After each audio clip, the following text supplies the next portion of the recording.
నమస్తే, welcome to prime debate. This is Suresh కట్ట. ఇక డీటెయిల్స్లోకి వెళ్తే మొత్తానికి ఇదైతే ఎన్నో ఏళ్ళగా వెయిట్ చేస్తున్నటువంటి బిల్లుకి ఇవాళ పార్లమెంటులో బిల్లుకు ప్రవేశపెట్టడానికి ముందుకు వచ్చినటువంటి కేంద్ర ప్రభుత్వం ఎట్టకేలకు దీనిపైన రేపు చర్చ జరిగే అవకాశం కనబడుతుంది. మొత్తానికి చాలా ఏళ్ళ నుంచి ఈ కలలు కంటున్నటువంటి 33% రిజర్వేషన్ మహిళలకు సంబంధించి ఈ బిల్లుకి సంబంధించి ఎట్టకేలకు కొలిక్కొచ్చిందా ఏంటి, అసలు ఒకవేళ ఈ బిల్లు ఆమోదం పొందితే ఎలాంటి లబ్ధి చేకూరుతుంది, ఎలాంటి పాలలు అందనున్నాయి మహిళలకు అనే అంశంపైన విశ్లేషించడానికి మనతో పాటు ప్రముఖ గెస్టులు ఉన్నారు. వాళ్ళతోటి అడిగి డీటెయిల్స్ దగ్గరికి వెళ్దాం. సంజయ్ రెడ్డి గారు, కాంగ్రెస్ నాయకురాలు. నమస్తే అండి సంజయ్ రెడ్డి గారు. అలాగే శివపార్వతి గారు, జనసేన నాయకురాలు గారు ఉన్నారు. ఫస్ట్ సంజయ్ రెడ్డి గారి నుంచి వస్తున్నా. సంజయ్ రెడ్డి గారు, ఏదైతే 33% రిజర్వేషన్ సంబంధించి బిల్లుకు సంబంధించి వాళ్ళు ఎట్టకేలకు సభలోకి వచ్చింది, ఎట్లా చూస్తారు దీన్ని?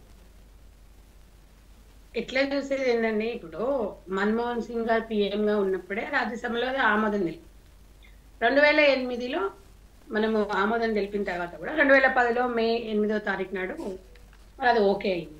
అంటే ఈ 20 సంవత్సరాల నుంచి మహిళా బిల్లు గురించి కాంగ్రెస్ పార్టీ అంటే శుభపరిణామం. ఈరోజు పార్లమెంట్లో వాళ్ళు ఆమోదించడం, రేపు ఇవన్నీ చేయడం అనేది అదే ప్రతి పార్టీలకు అతీతంగా ఎప్పటి నుంచో. ఎందుకంటే మహిళా బిల్ అనేది మానస పుత్రిక. ఇలా కాంగ్రెస్ పార్టీ దాని గురించే కదా. మేము మొన్న సీఎం టీడబ్ల్యూ సమావేశాలు జరిగినప్పుడు కూడా ఫస్ట్ లో మాట్లాడింది కూడా మహిళా బిల్లు గురించే మేము మాట్లాడాం.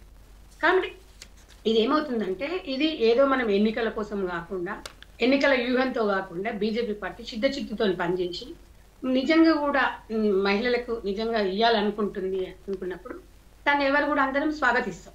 అది ఇప్పుడు కాదు, ఎప్పుడైనా మేము గతంలో కూడా చెప్పినాం. తెలంగాణ మేము ఇచ్చినాము, మరి మీరు కేంద్రంలో అధికారంలో ఉన్నారు, మరి మహిళా బిల్లు ఎందుకు పాస్ చేయట్లేదు, మహిళా బిల్లు పెట్టండి అని చెప్పి చాలా సందర్భాలలో కూడా చెప్పినాం. కాబట్టి ఒక్కొక్కటి ఏంటంటే కాంగ్రెస్ పార్టీకి చిత్తశుద్ధి ఉంది.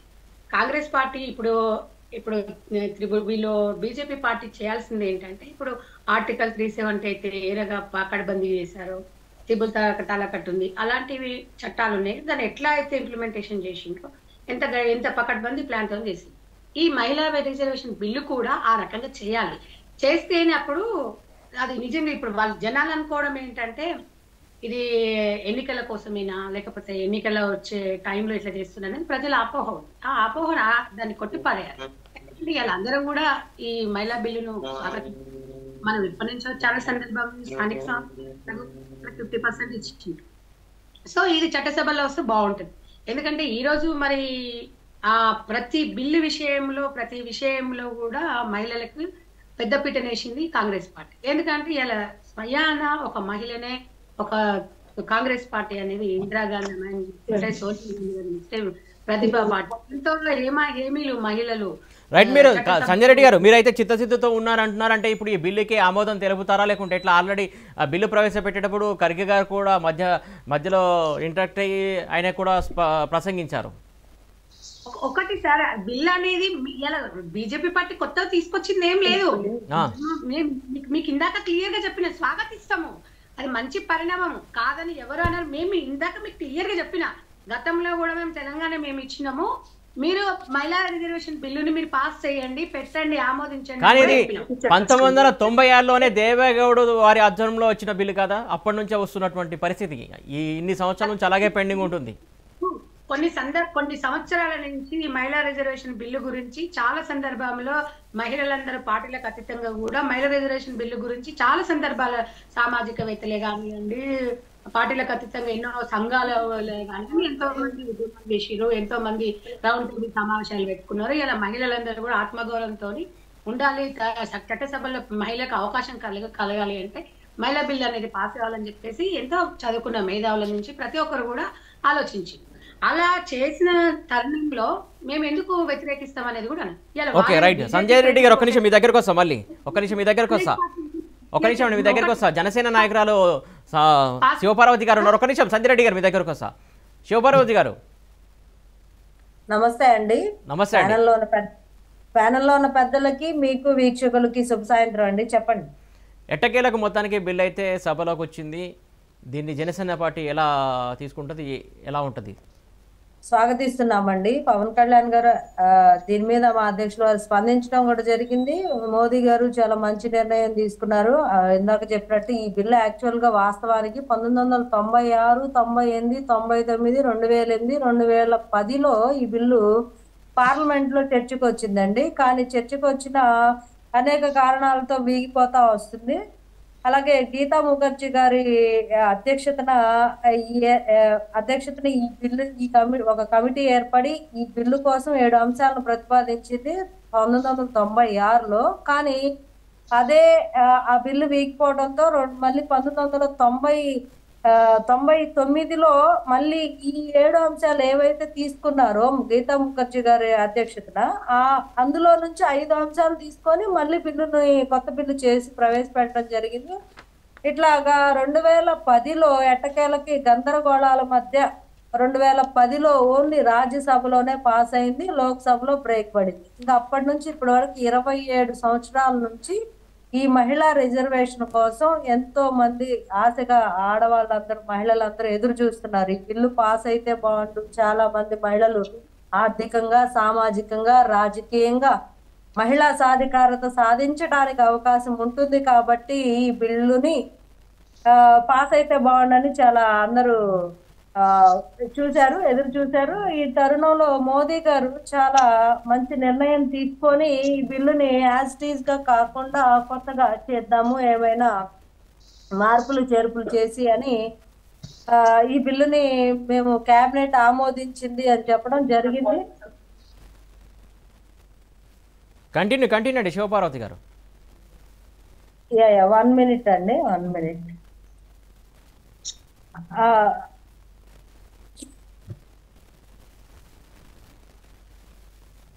ఓకే, సంజయ్ రెడ్డి గారు మొత్తానికి 1 minute అండి, 1 minute. I will continue. So ఆమోదించడం 27 సంవత్సరాలుగా ఎదురు చూశారు.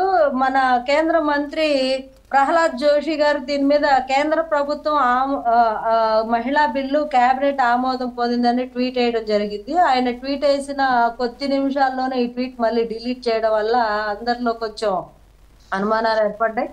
ఎట్టకేలకి ఒక స్టేట్మెంట్ అయితే పాస్ చేశారు. కేంద్ర ఆమోదం పొందింది, కొత్త బిల్లును చేస్తాము, అందరూ ఆమోదించాల్సిందిగా కోరుకోవడం జరిగింది. మహిళా బిల్ పాస్ అయితే కనుక మహిళలందరికీ చాలా పెద్ద ఎత్తున బీజేపీ ప్రభుత్వం సెన్సేషనల్ గా ఈ నిర్ణయం తీసుకున్నట్టే. ఇందాక సంధ్యారెడ్డి గారు అన్నట్టు 370 ఎట్లా తీసుకున్నారో అలాగే అయోధ్యని ఎట్లాగా అంటే సాధ్యం కాని విషయాల్ని సాధ్యం చేసుకుంటూ పోవడం బీజేపీకి ఆనవాయితీగా ఉంది. కాబట్టి ఈ మహిళా బిల్లు కూడా బీజేపీ ఆధ్వర్యంలోనే సాధికారత చేకూరుతుందని అనుకుంటున్నాను. ఓకే, నాగలక్ష్మి గారు చెప్పండి సార్. మొత్తానికి బిల్లు ఎటకేలకు సభకు తీసుకొచ్చారు అంటే, కానీ కొన్ని ప్రతిపక్షాల నుంచి చిన్న విమర్శలు అయితే వస్తున్నాయి, ఎలా చూస్తారు? ఇది 70 సంవత్సరాలు కాంగ్రెస్ ప్రభుత్వం పరిపాలించిన 27 సంవత్సరాలు ఇప్పుడు మన ముందు పెద్దలే చెప్పారు సోదరీమణులు ఇద్దరు. ఆ 27 సంవత్సరాలు ఏదైతే రాజకీయ క్షేత్రంలో పార్లమెంట్ లో ప్రవేశపెట్టి కూడా వీగిపోవడం అనేది జరిగింది. ఎప్పుడైతే 2014లో మన నరేంద్ర మోడీ గారు ప్రమాణ స్వీకారం చేసిన దగ్గర నుంచి కూడా మహిళలే రక్షణగా ప్రాధాన్యతను ఇస్తూ మహిళలకి పెద్దపీట వేస్తూ, అంటే ఈ రోజు పుట్టినటువంటి బిడ్డ దగ్గర నుంచి చనిపోవడానికి ఉన్నటువంటి వృద్ధురాలి వరకు కూడా ఏ రకమైనటువంటి ఇబ్బందులు పడుతున్నారో వాళ్ళ అందరికీ దృష్టిలో పెట్టుకొని అటు రాజకీయంగా కానీ, ఆర్థికంగా కానీ, సామాజికంగా కానీ మహిళలకు గట్టి బలం చేకూరాలి అనేటటువంటి ఆశతోటి, ఆకాంక్షతోటి మన యొక్క దేశము మహిళలకు సంబంధించింది. మహిళలకు పెద్దపీట వేస్తేనే ఈ యొక్క మన దేశానికి గాని, మన సంస్కృతికి గాని ఈ విలువ అనేటటువంటి దాంట్లో నరేంద్ర మోడీ గారు మొదటి నుంచి కూడా ఆ మహిళలకే పెద్దపీట వేస్తూ వచ్చారు. అదే కోణంలో గతంలో ఏదైతే మేనిఫెస్టోలో 33% రిజర్వేషన్ ఉందో దాన్ని ఈ రోజు ఇంప్లిమెంటేషన్ చేశారు. ఆయన అధికారంలోకి వచ్చిన అతి కొద్ది రోజుల్లోనే ఈ యొక్క బిల్లుని తీసుకురావడం, ఇంచుమించు ఇది ఆమోదం అవ్వడం అనేటటువంటిది చాలా ఆనందదాయకం. ఇక భవిష్యత్తులో మహిళలు పూర్తి స్థాయిలో వెనుకకి తిరగకుండా వాళ్ళ స్వశక్తితోటి రాజకీయంగా, ఆర్థికంగా, మానసికంగా కూడా ఎంతో ఉత్సాహంగా ముందుకు వెళతారు అనేటటువంటి దానితో ఈ రోజు చాలా ఆనందకరంగా ఉంది. ఇక ఎటువంటి పరిస్థితుల్లో మహిళలు ఏ రకంగానూ ఇబ్బంది పడరు అనేటటువంటిది కూడా ఈ యొక్క దాని ద్వారా సెక్షన్స్ కానీ వాటిల్ని కానీ ప్రవేశపెట్టి మంచి ఉన్నత స్థితికి మహిళల్ని తీసుకెళ్తారు అని మా యొక్క ఆకాంక్ష సార్. సంజయ్ రెడ్డి గారు, మొత్తానికి ఈ ఫలితాలు ఏదైతే 33% రిజర్వేషన్ ఎప్పటి నుంచి అమల్లోకి వస్తుంది, ఎప్పటి నుంచి ఎలా ఉంటుంది అని ఎట్లా అనుకుంటారు? అది చూడాలండి. నరేంద్ర మోడీ గారు చెప్పారు బిల్లు పెడుతున్నామంటున్నారు, మరి అది బిల్లు పాస్ కావాలి, దానికి సమీకరణాలు ఉంటాయి. ఇప్పుడు తను మోడీ గారి మీద చాలా గౌరవంతో, చాలా రెస్పెక్ట్ తోని చాలా బాగా మహిళల గురించి ఆలోచిస్తారని చెప్తున్నారు. నేను ఒకటి ఏమంటున్నానంటే, మహిళల పైన మహిళలకు ఫస్ట్ ఆత్మగౌరవం మహిళలకు ఉందా నేను ఒకటి ప్రశ్నిస్తున్నా. ఇవాళ చిన్న పిల్లల నుంచి మొదలు పెడితే 80 ఏళ్ళ ముసలాళ్ళ వరకు మన మీద ఇన్ని అత్యాచారాలు, ఇంత దాడులు, ఇంత దారుణంగా జరుగుతుంటే మోడీ గారు మనకి ఎందుకు రక్షణ ఇవ్వలేకపోతున్నారు అనేది ఒక క్వశ్చన్. ఎందుకంటే ఈ చట్టసభలో మహిళలకు ఇది వచ్చిందన్నప్పుడు ఒకదానికొకటికి సంబంధాలు ఉంటాయి కాబట్టి మనం మాట్లాడాల్సిన అంశం. ఫస్ట్ ప్రత్యేకత మనం బ్రతికి ఉండాలి కదండి. మనం బ్రతికుంటేనే కదా ఏదైనా సాధించుకోగలుగుతాం. మనకు ఆత్మగౌరవమే లేనప్పుడు మనుషులకి మనకు ఒక బయటికి వెళ్తే ఇంట్లోకి వచ్చే వరకు ఒక గ్యారెంటీ లేకుండా ఉన్న పరిస్థితి. సరే, అది కనీసము ఈ ఆమోదించడం అనేది, అది బిల్లు పెట్టడం అనేది సంతోషకరమే, నేను దాన్ని కాదు అనను. కాంగ్రెస్ పార్టీ స్వాగతిస్తుంది. ఇలా కాంగ్రెస్ పార్టీ కాదు, ఇలా బీజేపీ పార్టీ మేం చేసుకుంటున్నాం అని చెప్పేసి ఇక్కడ బీఆర్ఎస్ పార్టీ, ఇక బీఆర్ఎస్ పార్టీ ఏకంగా మన మాజీ ఎంపీ గారు అయితే, ఇక ఆమె కవిత గారు అయితే డైరెక్ట్ గా చెప్తుంది, నేను జంతర్ మంతర్ దగ్గర నేను ధర్నా చేసిన ఒక్కరోజు అందుకే మహిళా బిల్లు పాస్ అయింది అని అంటే ఎంత ఆశ్చర్యపదం అంటే, సారా అమ్ముకునే ఆమె కూడా ఈ రోజు నేను ఢిల్లీలో నేను ధర్నా చేసిన అందుకే బిల్లు వచ్చింది అని అంటే ఎంత దౌర్భాగ్య స్థితిలో మనం తెలంగాణలో మనం ఎంత మహిళలను ఏ రకంగా ఉన్నామని చూడండి. ఇలా ఎంత మేధావులండి. రౌండ్ టేబుల్ సమావేశాలు, చదువుకున్న వాళ్ళు, వక్తలు, సామాజిక కార్యకర్తలు ఎంతో మంది కూడా మహిళా బిల్లు కోసము చాలా మంది ఉద్యమాలు చేసి, ఈ ఉద్యమాలు అనేది ఇప్పుడు మేడం అన్నట్టుగా, ఎందుకంటే ఇది చాలా సున్నితమైన అంశం కాబట్టి అంత ఈజీగా, ఇప్పుడు మన ఇంట్లో నలుగురం ఉన్నప్పుడు 4 ఎకరాలు ఉంటే 4 ఎకరాలు పంచుకోవాలనుకున్నప్పుడే అందులో చాలా ఒడదుడుకులు ఉంటాయి. కాబట్టి కాంగ్రెస్ పార్టీ ఇన్ని సంవత్సరాల అధికారంలో ఎందుకు బిల్లు పెట్టలేకపోయిందని అంటే మేము జరిగిన విషయం కూడా మేము చెప్తూ వస్తూనే ఉన్నాం. సో బీజేపీకి చిత్తశుద్ధే ఉంటే నిజంగా నేను చెప్పిన ఆర్టికల్ ప్రకారంగా దాని ప్రకారంగా వాళ్ళు కరెక్ట్ చేసుకున్నారనుకోండి బాగుంటుంది. అదొకటి పక్కన పెట్టినట్టయితే ఇలా బీఆర్ఎస్ పార్టీ మన తెలంగాణ రాష్ట్రానికి వస్తే చట్టసభలో 2014లో అసలు ఒక మహిళ ఉందా? ఇలా కవిత తప్ప ఇంకెవరన్నా ఉన్నారా? 5 సంవత్సరాలు అంటే ఇప్పుడు వచ్చింది కాబట్టి నేను ఇప్పుడు ఎవరు గుర్తుపెవరిదో బర్రెవా ఉంది అన్నట్టు బీఆర్ఎస్ పార్టీ చెప్తుంది. ఇలా నేను జంతర్ మంతర్ దగ్గర అంటే ఇవాళ ఏదో సారా ఉద్యమం కోసం సారా అమ్ముకొని కేసులు అయినందుకు సౌత్ జోన్ లో పోయేసి సారా అమ్ముకొని అది చేసుకొని ఇవాళ మహిళా బిల్లు నేను పెట్టిన అని చెప్పేసి ఆ క్రెడిట్ కూడా బీఆర్ఎస్ పార్టీ తండ్రి బిడ్డ సేమ్ 1 నెంబర్ 2 నెంబర్ లాగా చెప్పుకుంటారు. ఏ ఉన్నా ఇప్పుడు ఉద్యమకారులు చచ్చిపోతే నా ఇంట్లోనే చచ్చిపోయారు అందరూ, అందుకే తెలంగాణ వచ్చింది అని చెప్తారు. అలాగ అవసరం లేదనుకో ఉద్యమకారులు లేరని చెప్తాడు. అవసరం ఉందనుకో ఉద్యమకారుల వల్లనే వచ్చిందంట. అంటే ఇది ఏంటంటే అండి, ఇట్లాంటి ఈ దగాకోరు మాటలు కాకుండా నిజంగా ఇచ్చిన మహిళకు గౌరవం ఇచ్చి నిజంగా చట్టసభల్లో సంపూర్ణంగా ప్రతి ఒక్క మహిళకు కూడా ఈ అవకాశం కల్పించాలి. ఏదో మనము ఎన్నికల కోసం ఏదో మాట్లాడేసి మనం ఏదో పెడుతున్నామని చెప్పేసి మనుషులను గల్జీబీజీ చేయకుండా ఈ అవకాశాన్ని ప్రతి ఒక్కరు కూడా వినియోగించుకోవాలి. ఎందుకంటే ఇలా కాంగ్రెస్ పార్టీ చాలా చరిత్ర ఉన్న పార్టీ. ఇలా మహిళలు ఎక్కడున్నారంటే మహిళలు ఇలా కాంగ్రెస్ పార్టీలో పుష్కలంగా స్వేచ్ఛగా మాట్లాడగలుగుతున్నారు. ఇలా ప్రతి ఇందిరాగాంధీ అమ్మాయి నుంచి మొదలు పెడితే ఈ రోజు నా వరకండి, నేను ఎక్కడో మారుమూల గ్రామంలో పుట్టి ఈ రోజు మీ దగ్గర మాట్లాడుతున్నానంటే ఈ వేదిక నాకు కాంగ్రెస్ పార్టీ ఇచ్చింది. ఇంత వాయిస్ కాంగ్రెస్ పార్టీ ఇచ్చింది, మాట్లాడడానికి అవకాశం ఇచ్చింది. ఏ పార్టీలో ఉంది చెప్పండి? మన తెలంగాణ దౌర్భాగ్యంలో ఫస్ట్ టైం గవర్నమెంట్ ఫామ్ చేసినప్పుడు ఒక మహిళా మినిస్టర్ లేదు, ఒక మహిళా కమిషనర్ లేదు, మహిళా ఎంపీ లేదు, ఆమె ఒక్కతే ఉంది. సెకండ్ ప్రజలు ఓడగొట్టిన దొడ్డుదారిలో పోయి. అంటే నేను అనేది ఏంటంటే రాజకీయ వ్యూహం లాగా కాకుండా ప్రతి మహిళకి అవకాశం కల్పించాలి చట్టసభల్లో. ఇలా డబ్బులో లేకపోతే పొలిటికల్ బ్యాక్గ్రౌండ్ చూసి కాదు, పొలిటికల్ బ్యాక్గ్రౌండ్ లేకున్నా కూడా ఒక మహిళ ఎదగడానికి ఈ చట్టము ఈ కఠినంగా అది చేయాలి. ఏదో ఇలా భర్త రాజకీయం చేస్తున్నాడు, భార్య ముందుకు రావాలి, భర్తకు లేదు కాబట్టి మహిళా రిజర్వేషన్ ఉంది కాబట్టి మహిళకి ఇస్తున్నాం అన్నట్టు కాకుండా సొంతంగా ఒక మహిళ ప్రతి ఒక్కరికి పనిచేసేటప్పుడు ఆమె ఆలోచన విధానాలకు అనుకూలంగా ఈ చట్టాన్ని రూపొందించాలి.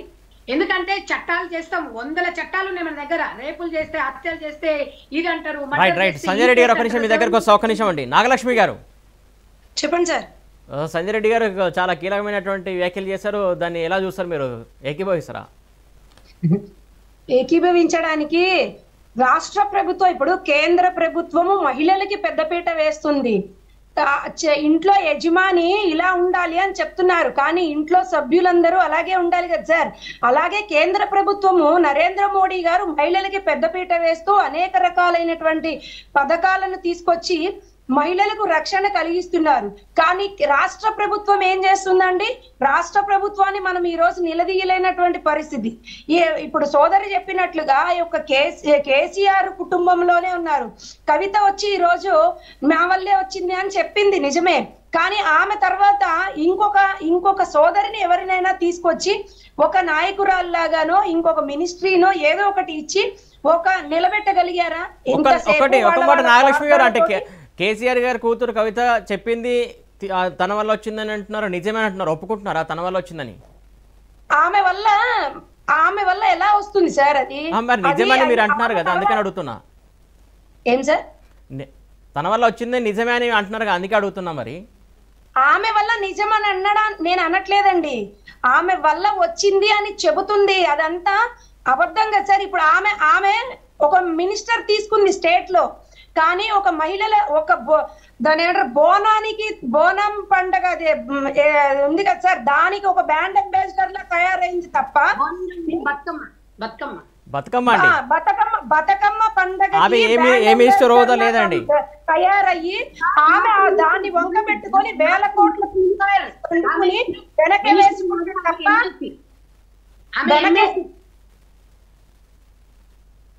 వెనకేసుకుంది తప్ప. తెలంగాణలో ఎమ్మెల్సీ పదవిలో ఉన్నారు, మినిస్టర్ గా లేరు. అదే చెప్పానండి సంజయ్ రెడ్డి గారు, నేను చెప్పానండి, వినబోలేదు అనుకుంటా, చెప్పాను. ఆమె లేరు. ఈ రోజు ఎమ్మెల్సీ ఉన్నారండి, ఇంతకు ముందు ఏ పదవిలో ఉన్నారండి? ఎంపీ పదవి అండి. ఇంతకు ముందు కూడా ఎంపీ స్థానంలో ఉంది.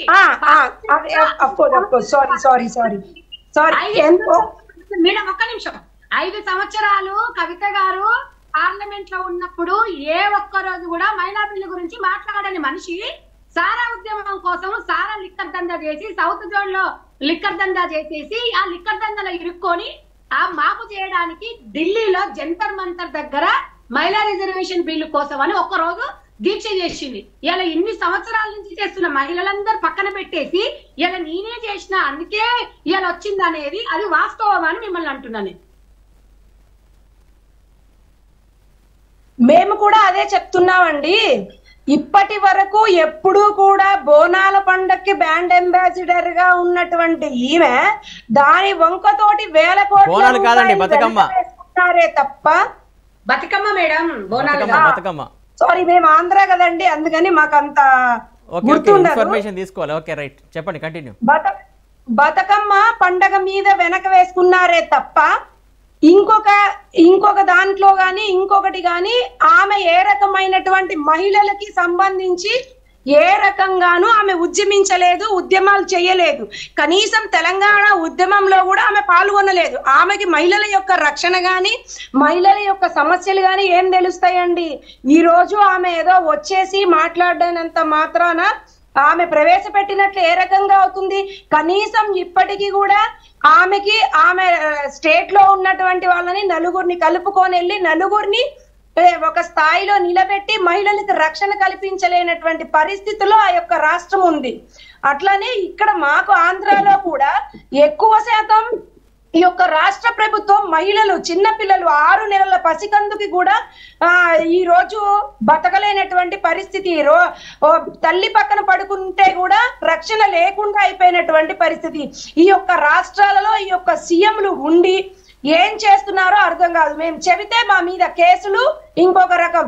వీళ్ళు ఏ రకంగా ఇప్పుడు మహిళా బిల్లులు మా వల్ల వచ్చింది అని ఎలా సిగ్గు లేకుండా చెప్పుకుంటారో మాకు తెలియదు, కానీ వాళ్ళ వల్ల ఈ సమంతా కూడా ఏం జరగలేదు. నరేంద్ర మోడీ గారు వచ్చిన తర్వాత 2014లో ఇప్పుడు ఏదైతే 70 సంవత్సరాల నుంచి పెండింగ్ లో ఉన్నటువంటి ఈ యొక్క బిల్స్ అన్నిటినీ కూడా ఒక్కొక్కటి చేసుకుంటూ వస్తున్నారు. ఇది చాలా ఆనందదాయకమైనటువంటి విషయము.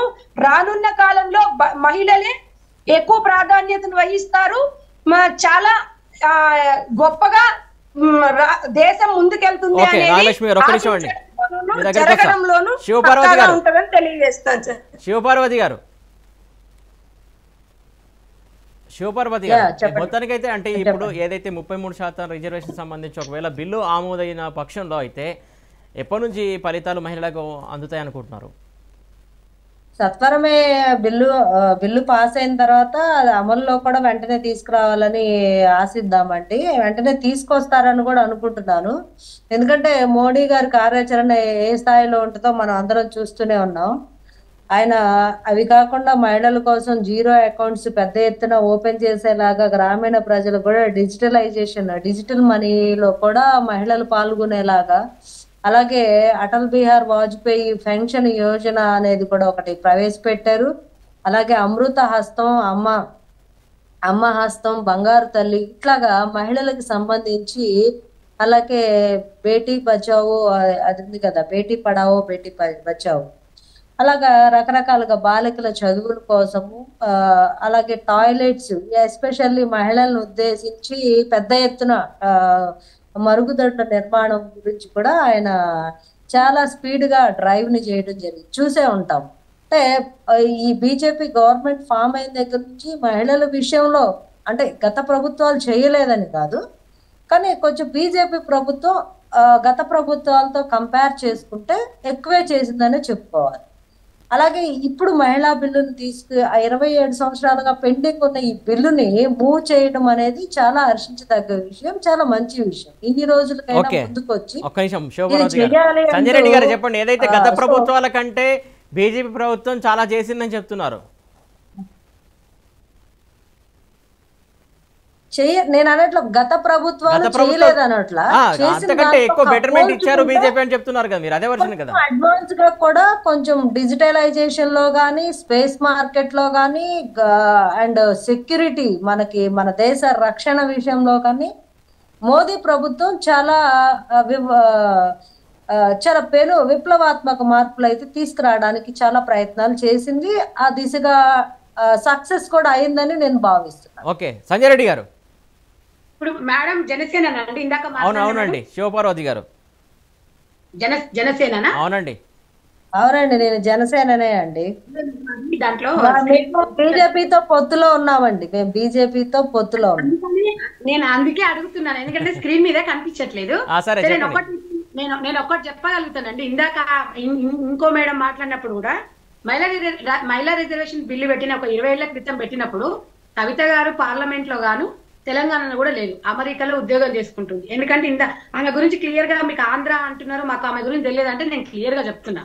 ఎందుకు అంటే ఇవాళ ఆమె చెట్టు పేరు చెప్పి ఏదో కాయలు అమ్ముకొని ఇవాళ ఏదో మహిళా రిజర్వేషన్ బిల్లు గురించి మాట్లాడింది, కానీ ఎప్పుడు కూడా పార్లమెంట్ లో ఉన్నప్పుడు 5 సార్లు ఎక్కడ మనం ఏ టీవీ ఛానల్ ఓపెన్ చేసుకుని ఎక్కడ చూసినా కూడా క్లియర్ గా చెప్పుకోవచ్చు మహిళా బిల్లు నిజంగా కూడా ఇలా ఒక కేసీఆర్ కూతురు కాబట్టి. నేనేం కవిత గారు ఏమన్నా మహిళా బిల్లు కోసం పెద్ద ఎత్తున పోరాడింది అని అనలేదండి, నేను అసలు ఆవిడ ప్రస్తావన తీసుకురాలి.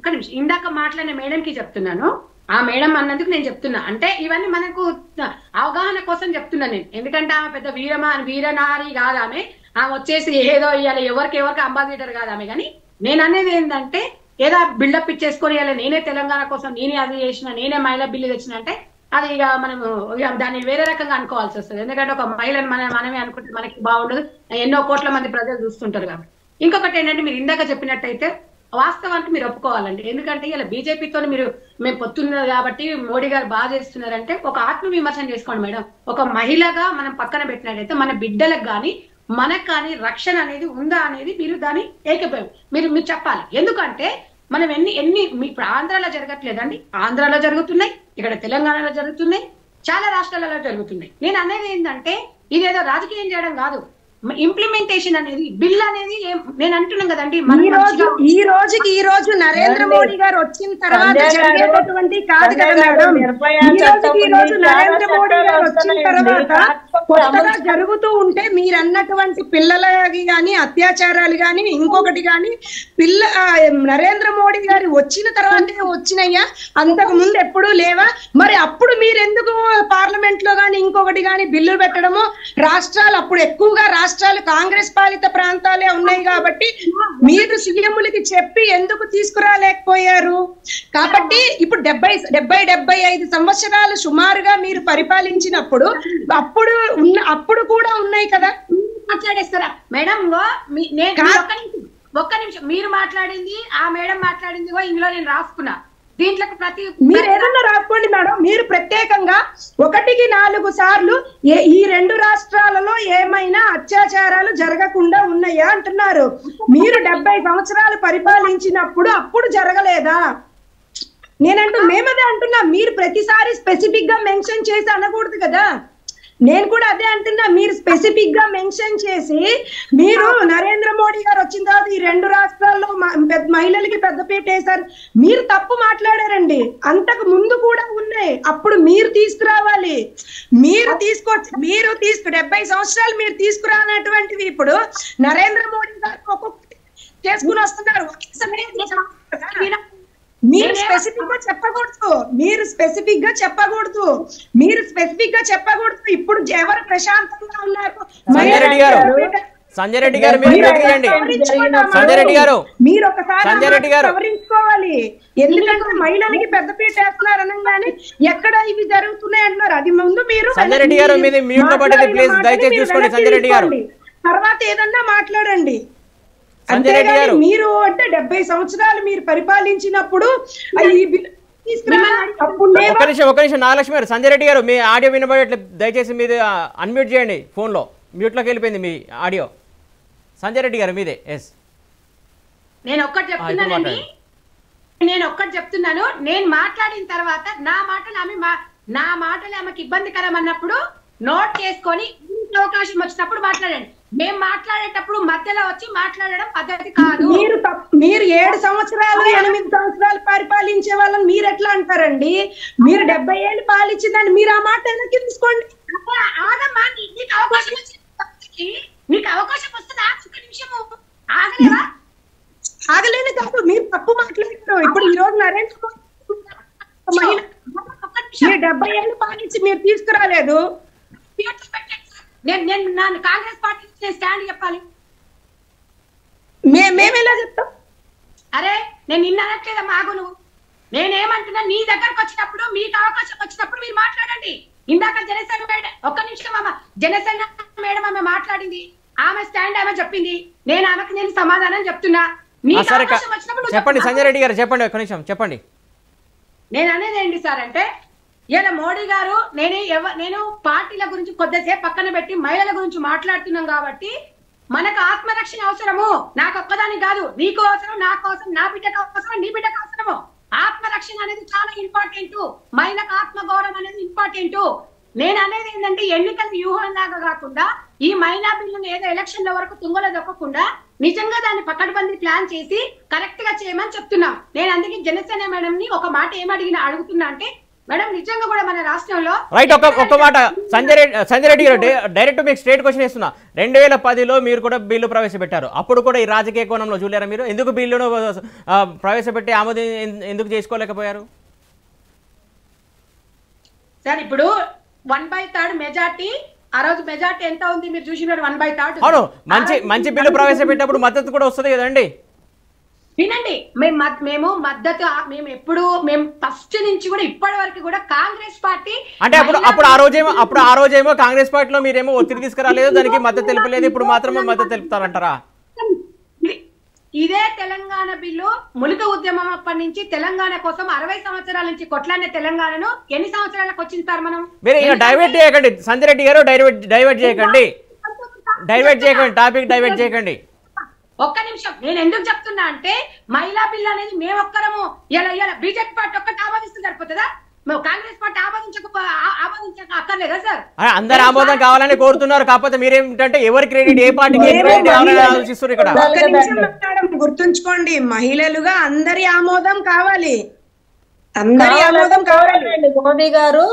మోదీ గారు ఇది చాలా మంచి విషయం, అందరూ యునానిమస్ గా ఈ బిల్లును ఆమోదించండి అని మోదీ గారు అందరినీ విజ్ఞప్తి చేయడం జరిగింది. కేబినెట్ ఆమోదం పొందింది. ఈ బిల్లును మేము మార్చి కొత్త బిల్లు పెట్టి దాన్ని సత్వరమే అమల్లోకి వచ్చేలాగా చేస్తాము, దయచేసి అందరూ సహకరించండి అని పార్లమెంట్ లో అభ్యర్థించడం జరిగింది. సంధ్యారాణి గారు కాంగ్రెస్ పార్టీ నుంచి, కాంగ్రెస్ పార్టీ కూడా ఆమోదించి మహిళా బిల్లుకి తోడ్పాటును అందిస్తారనుకుంటున్నాము. ఇంకొకటి క్వశ్చన్, సంధ్యారాణి గారు ఏదో ఆత్మరక్షణ అవసరము అనింది. బీజేపీ గవర్నమెంట్ వచ్చాకే ఈ ఇన్సిడెంట్స్ జరగట్లేదండి. మనకి వెస్టర్నైజ్ కల్చరు రోజు రోజుకి పెరగడం వల్ల, మద్యపానం వల్ల, రకరకాల కారణాల వల్ల ఆడవాళ్ల మీద దాడులు అనేవి చాలా ఎక్కువ జరుగుతున్నాయి. దీన్ని ఎరాడికేట్ చేయాల్సిన బాధ్యత గవర్నమెంట్ ఖచ్చితంగా ఉంది. నేను సంధ్యారాణి గారు అడిగేదాన్ని ఏకీభవిస్తున్నా. బట్ మీరు ఇన్పుట్స్ ఇవ్వండి, ఎలాంటి చట్టాలు తీసుకురావాలి. ఆల్రెడీ నిర్భయ చట్టం చాలా బలమైన చట్టం ఉంది, పోక్సో చట్టం ఉంది. బట్ ఇన్ని చట్టాలున్నా, ఇంత బలమైన చట్టాలున్నా కూడా రోజు రోజుకి ఇన్సిడెంట్స్ జరుగుతున్నాయి. దీనిలో రాష్ట్ర ప్రభుత్వాలు కూడా బాధ్యత తీసుకోవాల్సిన అవసరం ఉంది. రాష్ట్ర ప్రభుత్వాలు చేతులెత్తేసి కేంద్ర ప్రభుత్వమే తీసుకోవాలి అంటే ఇమీడియట్ గా కేంద్ర ప్రభుత్వం రంగంలోకి దిగి చేసేది కాదు. ఎందుకంటే అక్కడ లోకల్ గవర్నమెంట్స్ అనేవి చాలా పటిష్టంగా పనిచేయాలి. ఇప్పుడు ఆంధ్రప్రదేశ్ విషయంకి వస్తే దిశ చట్టం అని చెప్పి వైఎస్ జగన్మోహన్ రెడ్డి గారు ప్రగల్భాలు పలికారు. యాక్చువల్ గా అసలు దిశ చట్టం అనేది దిశ దశ లేకుండా పోయింది, చట్టం చేయడానికి అవకాశం లేదు. ఇలాంటి విషయాలు పార్లమెంట్ లో బిల్లులు పాస్ అవ్వాల్సినవి ఉన్న వాటిని ప్రజల్లో మభ్యపెట్టి ఇలా చేశారు. నేను బీజేపీ గవర్నమెంట్ కూడా రిక్వెస్ట్ చేసేది ఏంటంటే, దిశ చట్టం ఆడవాళ్ళ కోసం చేయని, ఏదైనా చేయని జగన్మోహన్ రెడ్డి గారు స్టెప్ తీసుకున్నారు. ఇట్లాంటి వాటిని పార్లమెంట్ లో పాస్ చేసే విధంగా కూడా చర్యలు తీసుకోవాలని చెప్పి మేము బీజేపీని రిక్వెస్ట్ చేస్తున్నాం. ఆ దిశ చట్టం అమల్లోకి రాలేదు కాబట్టి ఆయన దిశ పోలీస్ స్టేషన్స్ అంటే ఏదో చేశారు, కానీ రోజు రోజుకి దాడులు విపరీతంగా పెరిగిపోతున్నాయి. వాళ్ళ వాలంటీర్సే మహిళల మీద బీభత్సంగా దాడులు చేస్తున్నారు, మహిళలు అదృశ్యం అయిపోతున్నారు. ఆంధ్ర రాష్ట్రంలో 33,000 మంది మహిళలు అదృశ్యం అయిపోయారు. ఇట్లా ఓవరాల్ గా కంట్రీ మొత్తం మీద 10 లక్షల మంది మహిళలు అదృశ్యమయ్యారు. ఇలాంటి విషయాల మీద కూడా కేంద్ర ప్రభుత్వం దృష్టి సారించాల్సిన అవసరం ఉంది, ఆవశ్యకత ఉంది. సంధ్యారాణి గారు చెప్పినట్టు మన మహిళా భద్రత కూడా చాలా అవసరము. ఈ విషయంగా కూడా బీజేపీ గవర్నమెంట్ ని మేము రిక్వెస్ట్ చేస్తున్నాం. ఎలా అయితే మహిళలు రాజకీయంగా, సామాజికంగా, ఆర్థికంగా ముందుకు వెళ్ళడానికి మహిళా బిల్లును పెట్టారో, అట్లాగే మహిళా భద్రత కోసం కూడా బలమైన చట్టాన్ని చేయాలని విజ్ఞప్తి చేస్తున్నాం. నాగలక్ష్మి గారు చెప్పండి, మహిళా భద్రతకు సంబంధించి కూడా ఒక చట్టం తేవాలని చెప్పేసి జనసేనానికి సంబంధించిన నాయకురాలు కోరుతున్నటువంటి సిచ్యువేషన్. ఇప్పుడు 2009లో కాంగ్రెస్ ప్రభుత్వమే ఉంది సార్. అఫీషియల్ గా 2150 సుమారుగా కేసులు నమోదైతే, మిస్సింగ్ కేసులు 150 మంది పిల్లల్ని మాత్రమే మనం తేగలిగాం. అంటే ఎంతమంది పిల్లలు మిస్ అయిపోయారు సార్? ఆ రోజు కేంద్రంలో ఉన్నది తెలుగుదేశం గవర్నమెంటే కదా, మరి ఎందుకు తీసుకురాలే? అదే సారీ, కాంగ్రెస్ ప్రభుత్వమే కదా కేంద్రంలో ఉంది. కేంద్రంలో ఉన్నది కాంగ్రెస్ ప్రభుత్వమే. ఎందుకు మిస్ అయిపోయారు అంటే, ఈ మిస్సింగ్స్, ఈ వ్యవహారము ఇది అనేది, ఒకటి కుటుంబ వ్యవస్థలో మార్పులు, 2 హైఫై కల్చర్లుగా మనం వెనకపడి వెళ్ళిపోవడం, మన యొక్క చట్టాలని మనమే గౌరవించుకోలేకపోవడం అనేటటువంటి వాటి వల్ల మనకి ఈరోజు ఈ సమస్యలు ఎదురవుతున్నాయి. కాబట్టి ఇప్పటికైనా మహిళా బిల్లుతో ఈ యొక్క ప్రభుత్వము, ఏదైతే కాంగ్రెస్ ప్రభుత్వం ఈ రోజు మేడం గారు చెప్తున్నారో, ఆ మేడం గారు వాళ్ళ మినిస్టర్లకు చెప్పమనండి, ఈ మహిళా బిల్లుతో పాటు దిశ చట్టాన్ని కూడా ఇంప్లిమెంటేషన్ చేసి ఒకేసారి ఈ యొక్క మహిళా చట్టాన్ని రిలీజ్ చేయండి, 2 కలిపి రిలీజ్ చేయండి, మహిళలకు రక్షణ కలుగుతుంది అని చెప్పగలిగితే, అది చెప్తే ఈ రోజు ఏదైతే నరేంద్ర మోడీ గారు వచ్చిన తర్వాత ఈ 2 రాష్ట్రాల్లో జరుగుతున్నటువంటి అత్యాచారాలు అని స్పెసిఫిక్ గా నరేంద్ర మోడీ గారిని మెన్షన్ చేస్తున్నారు చూశారు, అలాంటిది కొంతవరకు కంట్రోల్ చేయడానికి అవుతుంది. కేంద్రం దృష్టిలో ప్రతిదీ ఉంటుంది. కొన్ని చట్టాలు రావటం వల్ల కొంత భయాందోళనకి ఇదవుతాయి, దీని వల్ల ఇబ్బందికర పరిస్థితులు అవుతాయి. దీనికి తోడు యూనిఫామ్ సివిల్ కోడ్ అనేటటువంటిది కూడా ఖచ్చితంగా ఈ యొక్క కాంగ్రెస్ ప్రభుత్వం మద్దతు ఇవ్వమనండి. ఎప్పుడైతే ఈ యూనిఫామ్ సివిల్ కోడ్ ఉందో ఈ యొక్క ఏదైతే ముద్దాయి అంటే తప్పు చేసినటువంటి వ్యక్తి ఎవరైతే ఉంటారో ఆ వ్యక్తి ఇటైతే తెలుగు అదేంటి మన భారత్ చట్టాన్ని ఒక ముస్లిం గాని ఇంకొకళ్ళు గాని అయితే ఇటు ముస్లిం చట్టాన్ని లేకపోతే అటు భారత్ హిందూ చట్టాన్ని రెండింటినీ ఉపయోగించుకొని ఎక్కడ అవకాశం దొరికితే అక్కడ తప్పించుకుని తిరగడానికి ఉన్నటువంటి విధానాన్ని ఖండిస్తూ యూనిఫామ్ సివిల్ కోడ్ ని కనుక మనకి తెచ్చినట్లయితే దీన్ని కూడా ఈ యొక్క పార్లమెంటులో మహిళా బిల్లులో ప్రవేశపెట్టమని ఈ యొక్క మినిస్టర్లకు చెప్పమనండి. లేదా 3 బిల్లుల్ని విడివిడిగా అయినా సరే ఒకేసారి విడుదల చేయడం వల్ల మహిళలకు ఈ రోజు ఎక్కువ రక్షణ కలుగుతుంది అనేటటువంటి విధానం కూడా జరుగుతుంది అని వీళ్ళు ఈ యొక్క కాంగ్రెస్ పెద్దలు ఎవరైతే ఉన్నారో వాళ్ళ అధిష్టానానికి చెప్పి వీటిల్ని కూడా ప్రవేశపెట్టమని చెప్పండి సార్. అప్పుడు వీళ్ళు ఏదైతే అనుకుంటున్నారో అలాంటివి కొంత కంట్రోల్ చేయడానికి అవుతుంది.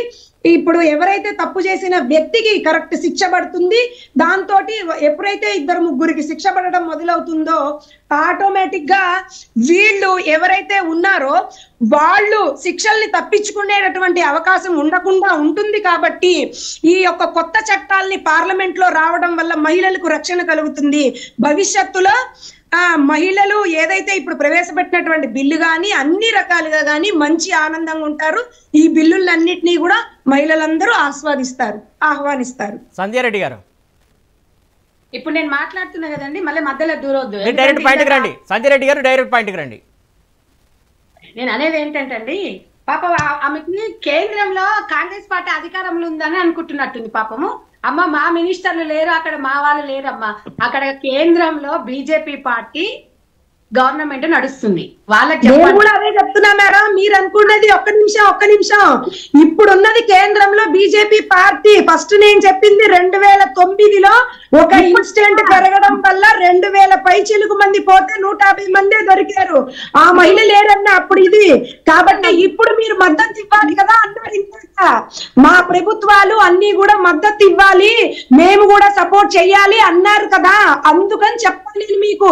మీరు కూడా అపోజిషన్ ఏదైతే కేంద్రం బీజేపీలు ఉందో మీరు అన్ని పార్టీలని కలుపుకుని ఉన్నారు కదా, అన్ని రాష్ట్రాల్లో ఉన్నటువంటి పార్టీలన్నిటినీ కలుపుకుని ఉన్నారు కదా, వాళ్ళకు కూడా చెప్పండి. మీరు చెప్పండి అమ్మా. మీరు నాకు చెప్పడం కాదు, మీరు ప్రజలకు చెప్పండి. మీ ఇప్పుడు మీరు మాట్లాడేది అభిప్రాయం అనేది చెప్పండి, మాకు చెప్పడం కాదు. ఒక్క నిమిషం వినండి. అనేది ఏంటంటే కాంగ్రెస్ పార్టీలు ఎక్కడ 150 మంది దొరికిరు, మిగతా వాళ్ళు ఎక్కడ దొరకలేదు అంటున్నారమ్మా. ఆంధ్రప్రదేశ్ లో పోయిండ్రు అంటున్నారా? ఏమంటున్నారు మీరు? 2000 పైచిలుకు కేసులు నమోదైతే ఆ సంవత్సరం ఓన్లీ 150 మంది మహిళల్ని మాత్రమే మనము పట్టుకుని రాగలిగాం. మిగతా మహిళలు ఎవరు ఇప్పటి వరకు ఆచూకీ లేదు. ఎప్పుడు ఏ సంవత్సరం అమ్మది? 2009. 2009 నుంచి ఇప్పటి వరకు ఏం చేస్తున్నారమ్మా? మరి మీరు అప్పుడు అడగలేదు కదా. ఇప్పుడు మీ గవర్నమెంట్ మీరు అడగాలి. అప్పుడున్నది కేంద్రంలో మీ గవర్నమెంట్ కదా, మీరెందుకు మాట్లాడుతున్నారు కదమ్మా. ఒక్క నిమిషం. నేను అడిగితే మళ్ళీ మీరెందుకు? ఒక్క మాట వినండి మీరు. ఒక్క నిమిషం అమ్మా. ఆడ 20 మంది పోయిండ్రా, 30 మంది. నేను ఇప్పుడు నరేంద్ర మోడీ గారిని కూడా విమర్శించడం లేదు. నా మాట మీకు అర్థమే కావట్లేదు. మేము అనేది ఏంటంటే ఇంప్లిమెంటేషన్ అనేది కరెక్ట్ గా చెయ్యాలి. మహిళకి భద్రత అన్న, నాకు ఒక్కదాని భద్రత కావాలని నేను అనలేదు. నేను అడిగింది అది. మీరు మాట్లాడేదేమో ఏదో అయిపోయిన దాని గురించి 2009 గురించి మాట్లాడారు. 2009 గురించి కాదు, స్టిల్ నౌ 2023 గురించి మనం మాట్లాడుకుందాం. ఇప్పుడు ఈ బిల్లు ఆమోదించడం అనేది చాలా ఇంపార్టెంట్, చాలా సంతోషకరము. ఇది అన్ని పార్టీలు ఇవాళ 100% కాంగ్రెస్ పార్టీ కూడా ఆమోదం తెలిపితేనే బిల్లు పాస్ అవుతుంది. మీరు గుర్తుపెట్టుకోండి. 2009లో అయింది, 2004లో అయింది కాదు. నేను కూడా అదే చెప్తున్నా మేడం. ఒక్క నిమిషం. గత ప్రభుత్వం గురించి కాదు, అప్పుడున్న దానికి ఇప్పుడున్న దానికి ఇవన్నీ ఆర్టికల్ ఈ చట్టాలు ఏ రకంగా అయితే ఇంప్లిమెంటేషన్ చేసిండ్రో డెఫినెట్ గా ఈ రకంగా చెయ్యమని చెప్తున్నాం. ఎందుకంటే మేము అధికారంలో లేము, బీజేపీ గవర్నమెంట్ ఉంది కాబట్టి వాళ్ళకి మేము సూచిస్తున్నాం. కాంగ్రెస్ పార్టీ సూచిస్తుంది. ఎందుకంటే ఈ రోజు భద్రత ఎవరు కూడా జరగాలి అని ఇప్పుడు మోడీ గారు మహిళలకు చాలా రక్షణ కల్పిస్తారని మనం చెప్తున్నాం. ఒక పెద్ద మనసు చేసుకొని ఆయన చేతిలో ఫుల్ మెజార్టీ ఉంది, వాళ్ళకి సంపూర్ణ మెజార్టీ ఉన్నప్పుడు ఆయన ఏ చట్టాలైనా తీసుకురావచ్చు, ఏదైనా ఇంప్లిమెంటేషన్ చేయొచ్చు. దాన్ని అడగడంలో ఏ పార్టీ అయినా అడగొచ్చు, ఎవరైనా అడగొచ్చు. కాబట్టి నేను అనేది ఏంటంటే మహిళా బిల్లు వచ్చింది కాబట్టి మహిళలకు రక్షణ, మహిళలకు భద్రత అనేది ఇంపార్టెంట్ అని మనం అందరం ఇక్కడ కూర్చొని మాట్లాడుకుంటున్నాం. మేము కొట్లాడుకోవడం కాదు. దీంతో పాటు భద్రత విషయంలో చాలా జాగ్రత్తగా ఉండాలి. మనం మనుషులము, మనం ఆరోగ్యకరంగా లేకపోతే మనం ఏ పని కూడా చేయలేము. కాబట్టి ఇది కూడా సేమ్ అదే టైప్ గా నేను చెప్తున్నాను. కాబట్టి ఇప్పుడు నేను అనేది ఏంటంటే నరేంద్ర మోడీ గారు నిజంగా ఇందాక మేడం అన్నట్టుగా అంటే ఇక వేరే టాపిక్ డైవర్ట్ అవుతుంటారంటున్నాడు, కానీ నిజంగా కూడా ఆయన ఆలోచించి నిజంగా విభజన చట్టం ఎట్లా విభజించినప్పుడు ఎట్లా ఆంధ్రప్రదేశ్ లో ఎట్లా అయితే మీరు ప్రత్యేక హోదా కావాలని కోరుకున్నారో మీరు కూడా ఆ రకంగా నరేంద్ర మోడీ గారు కూడా మీ మీద మరి పెద్ద మనసు చేసుకొని అవి కూడా మరి ఆ మేడం జనసేన మేడం అడగాలి. మరి ఆ ప్రత్యేక హోదా ఇచ్చి మమ్మల్ని ఆదుకోండి, మేమంతా చాలా కరువులో ఉన్నామని చెప్పేసి ఒక్కటే విషయం కాదు.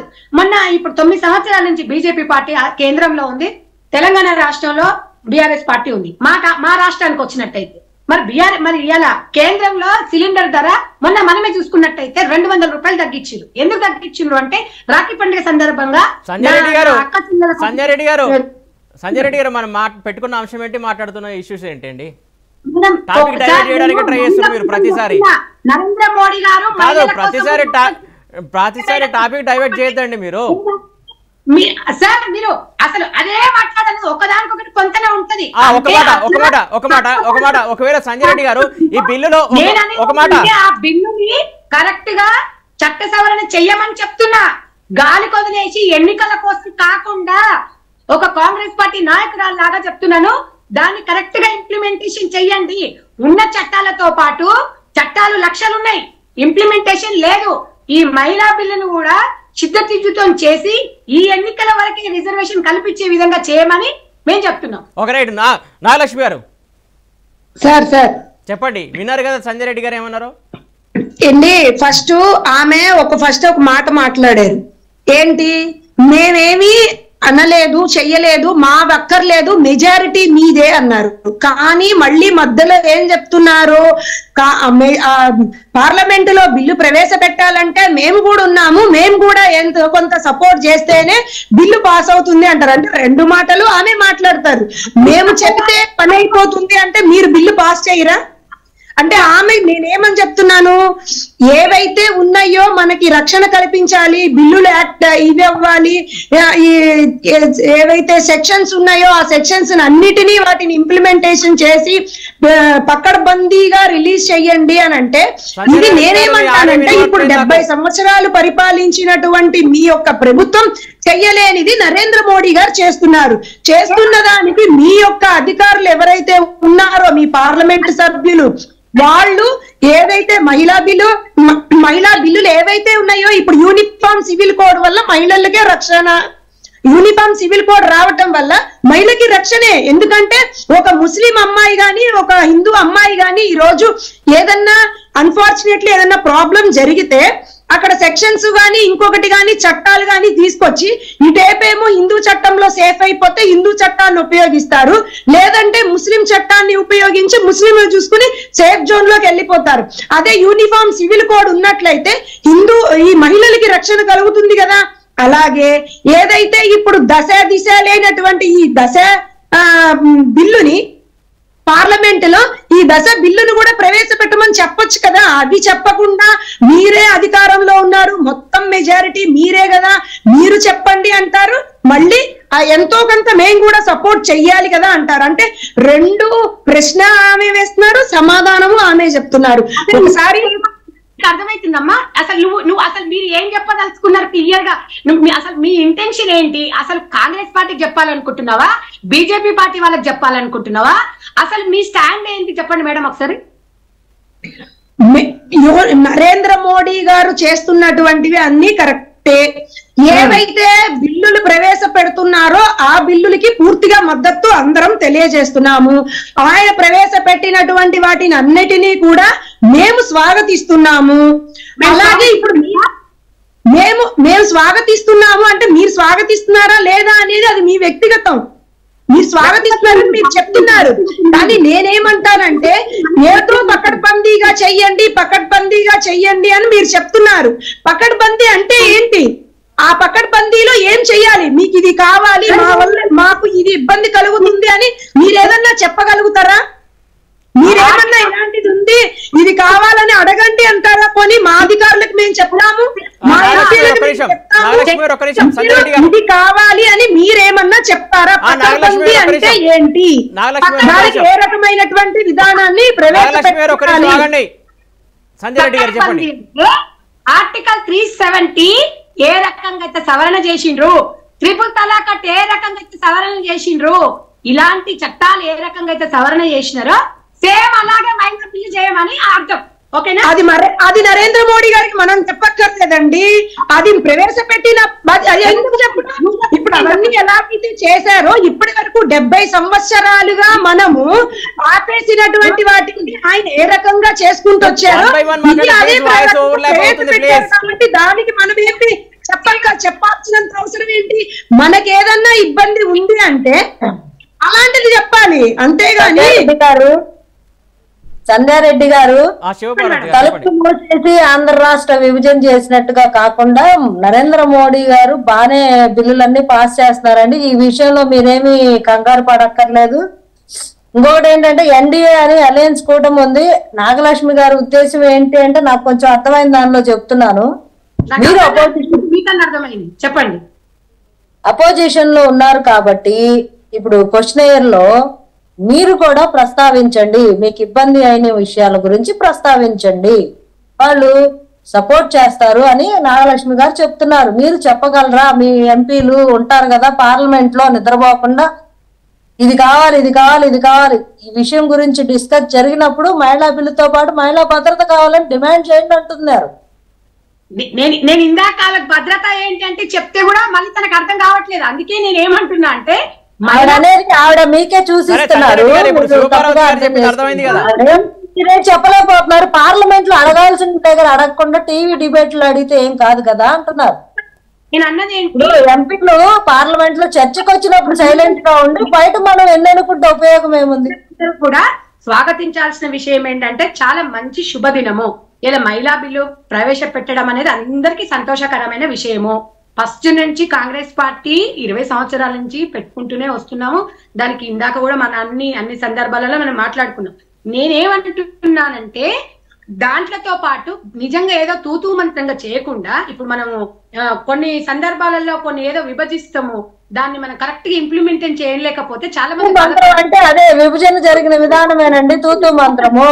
అదే మహిళా బిల్లు కూడా కరెక్ట్ గా చేసి, ఎందుకంటే ఈ మనం ఇందాక చెప్పుకున్న చట్టాలు ఏవైతున్నాయో అదే రకంగా కూడా దీన్ని కరెక్ట్ ఇంప్లిమెంటేషన్ చేసి నిజంగా కూడా చరిత్రలో మరి ఇప్పుడు బీజేపీ పార్టీ మరి బిల్లు ప్రవేశపెట్టిందని చెప్పేసి మేము సూచిస్తున్నాం. ఇలా కాంగ్రెస్ పార్టీ నుంచే కాదు మహిళలందరం స్వాగతిస్తున్నాం. ఇంకా పార్టీలకు అతీతంగా కూడా 33% రిజర్వేషన్ వచ్చిందంటే మహిళలు కూడా రాజకీయాలకు రావడానికి ఎక్కువ ఆసక్తి కూడా చూపుతారు.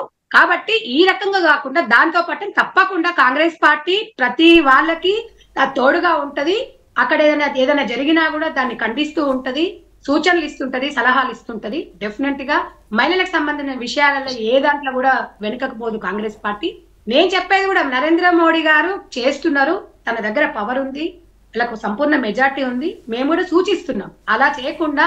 అంటే కొంతమందికి అనుమానం ఏంటంటే ఇన్ని రోజులు లేనిది ఎలక్షన్ల మూమెంట్ లో ఎందుకు వచ్చింది అనేది ఒక అనుమానం ప్రజలకు. ఏ పార్టీ మీదైనా వస్తాయి, కొన్ని సందర్భాలలో వస్తుంటాయి. వస్తున్నప్పుడు అట్లా చేయకుండా దీన్ని ఇంప్లిమెంటేషన్ కరెక్ట్ గా చేయండి. చేస్తే నిజంగా మహిళలకు న్యాయం జరుగుతుంది.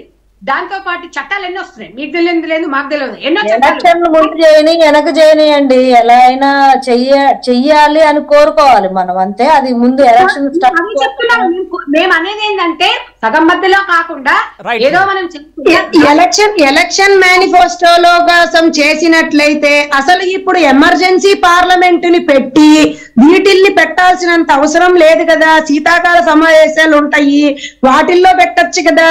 ఇవి ఈ ఎలక్షన్ కోడ్ లోనో ఇంకొకటో అనేటటువంటి స్వార్థానికి గనక వెళ్తే శీతాకాల సమావేశాలు పెట్టచ్చు. ఇప్పుడు ఎందుకు చేస్తున్నారు?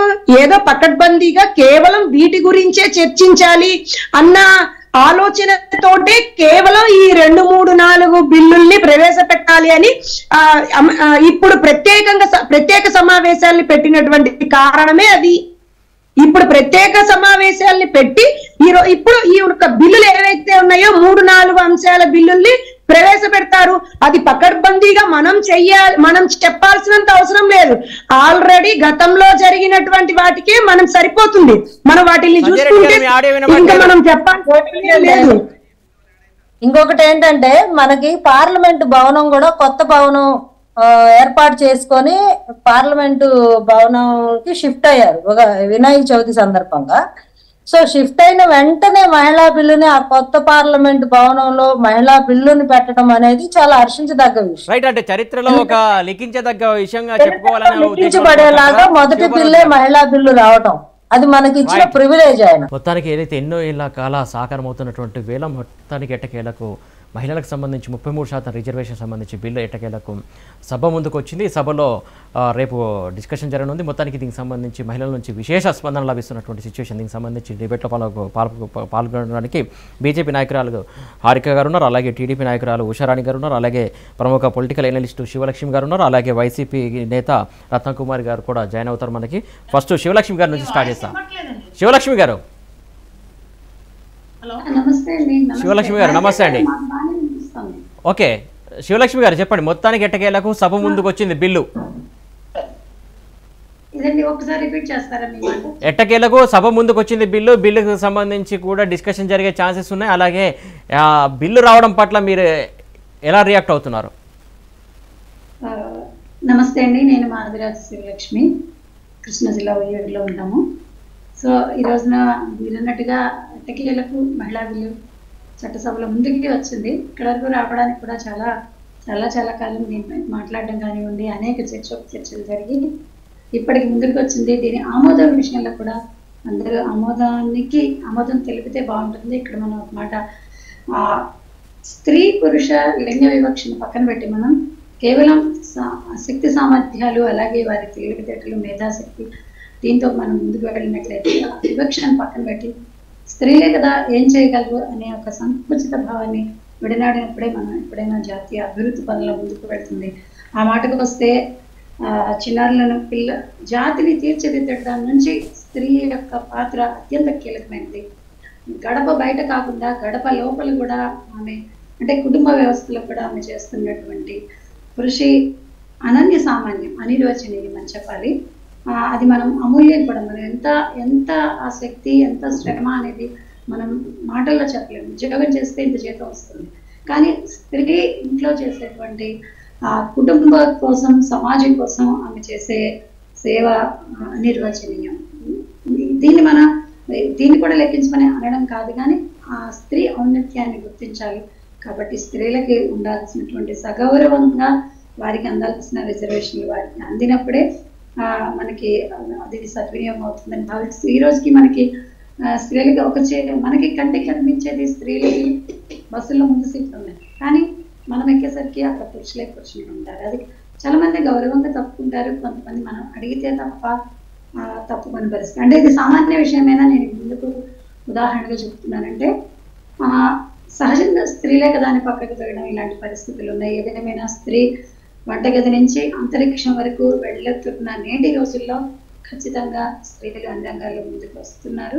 మరింత రావాలి, మరింత అన్ని విషయాలపై అవగాహన కలిగి ఉండాలి. ఎక్కడైనా పాతకాలం నుంచి ఉన్న సామెత 4 పప్పులు ఒక చోట చేరవు అని గతంలో అనుకునేవాళ్ళు. ఎందుకంటే విభిన్న భావాలు అన్ని పరస్పరం కొంచెం ఎక్కడైనా సంకుచిత భావాలు ఉన్నా కూడా ఇబ్బందికరమైన పరిస్థితులు లేకుండా అది ఒక నానుడిగా ఉందే తప్ప వాస్తవం అది కాదు. స్త్రీలు వాళ్ళ అభిప్రాయాలను పంచుకుంటూ ఈ రోజున సుధామూర్తి గారు కానివ్వండి, ఎంతో మంది మహిళలు అనేక రంగాల్లో మనకి స్ఫూర్తినిస్తున్నారు. అవన్నీ కూడా మనం పరిగణలోకి తీసుకుంటూ స్త్రీలను సముచితంగా గౌరవిస్తూ ఈ మహిళా బిల్లు కూడా చట్టసభలో ఆమోదం పొందుతుందని ఆకాంక్షిస్తూ పాల్గొన్న నా తోటి మహిళా మిత్రులందరికీ కూడా నమస్సులు తెలియజేస్తూ శుభ పరిణామమే ఉంటుందని ఆకాంక్షను తెలియజేస్తూ ధన్యవాదాలు. నేను అవకాశం ఉంటే మళ్ళీ కలుస్తానండి. ఓకే అండి, థ్యాంక్ యూ అండి శివలక్ష్మి గారు, థ్యాంక్ యూ సో మచ్ అండి. హారిక గారు మొత్తానికి ఈ బిల్లు వస్తున్నటువంటి సందర్భంలో కొన్ని ఏదైతే ఎలక్షన్ల స్టంట్లో భాగంగా వస్తుందని చెప్పేసి కొంతమంది కొట్టిపారేస్తున్నటువంటి పరిస్థితి, ఎలా చూస్తారు దీన్ని?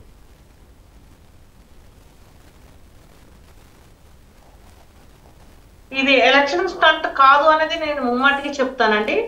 ఎందుకంటే ఒకటి చెప్పుకుంటే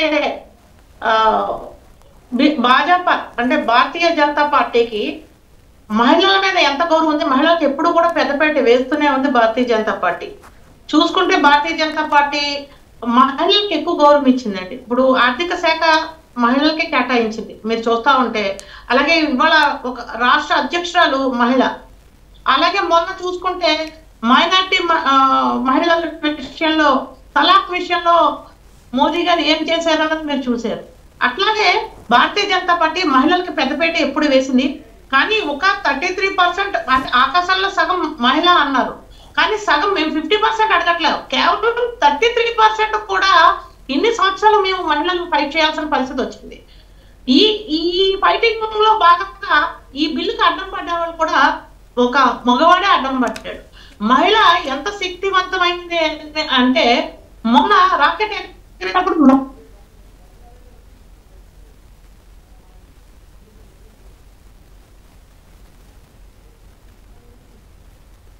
హారిక గారు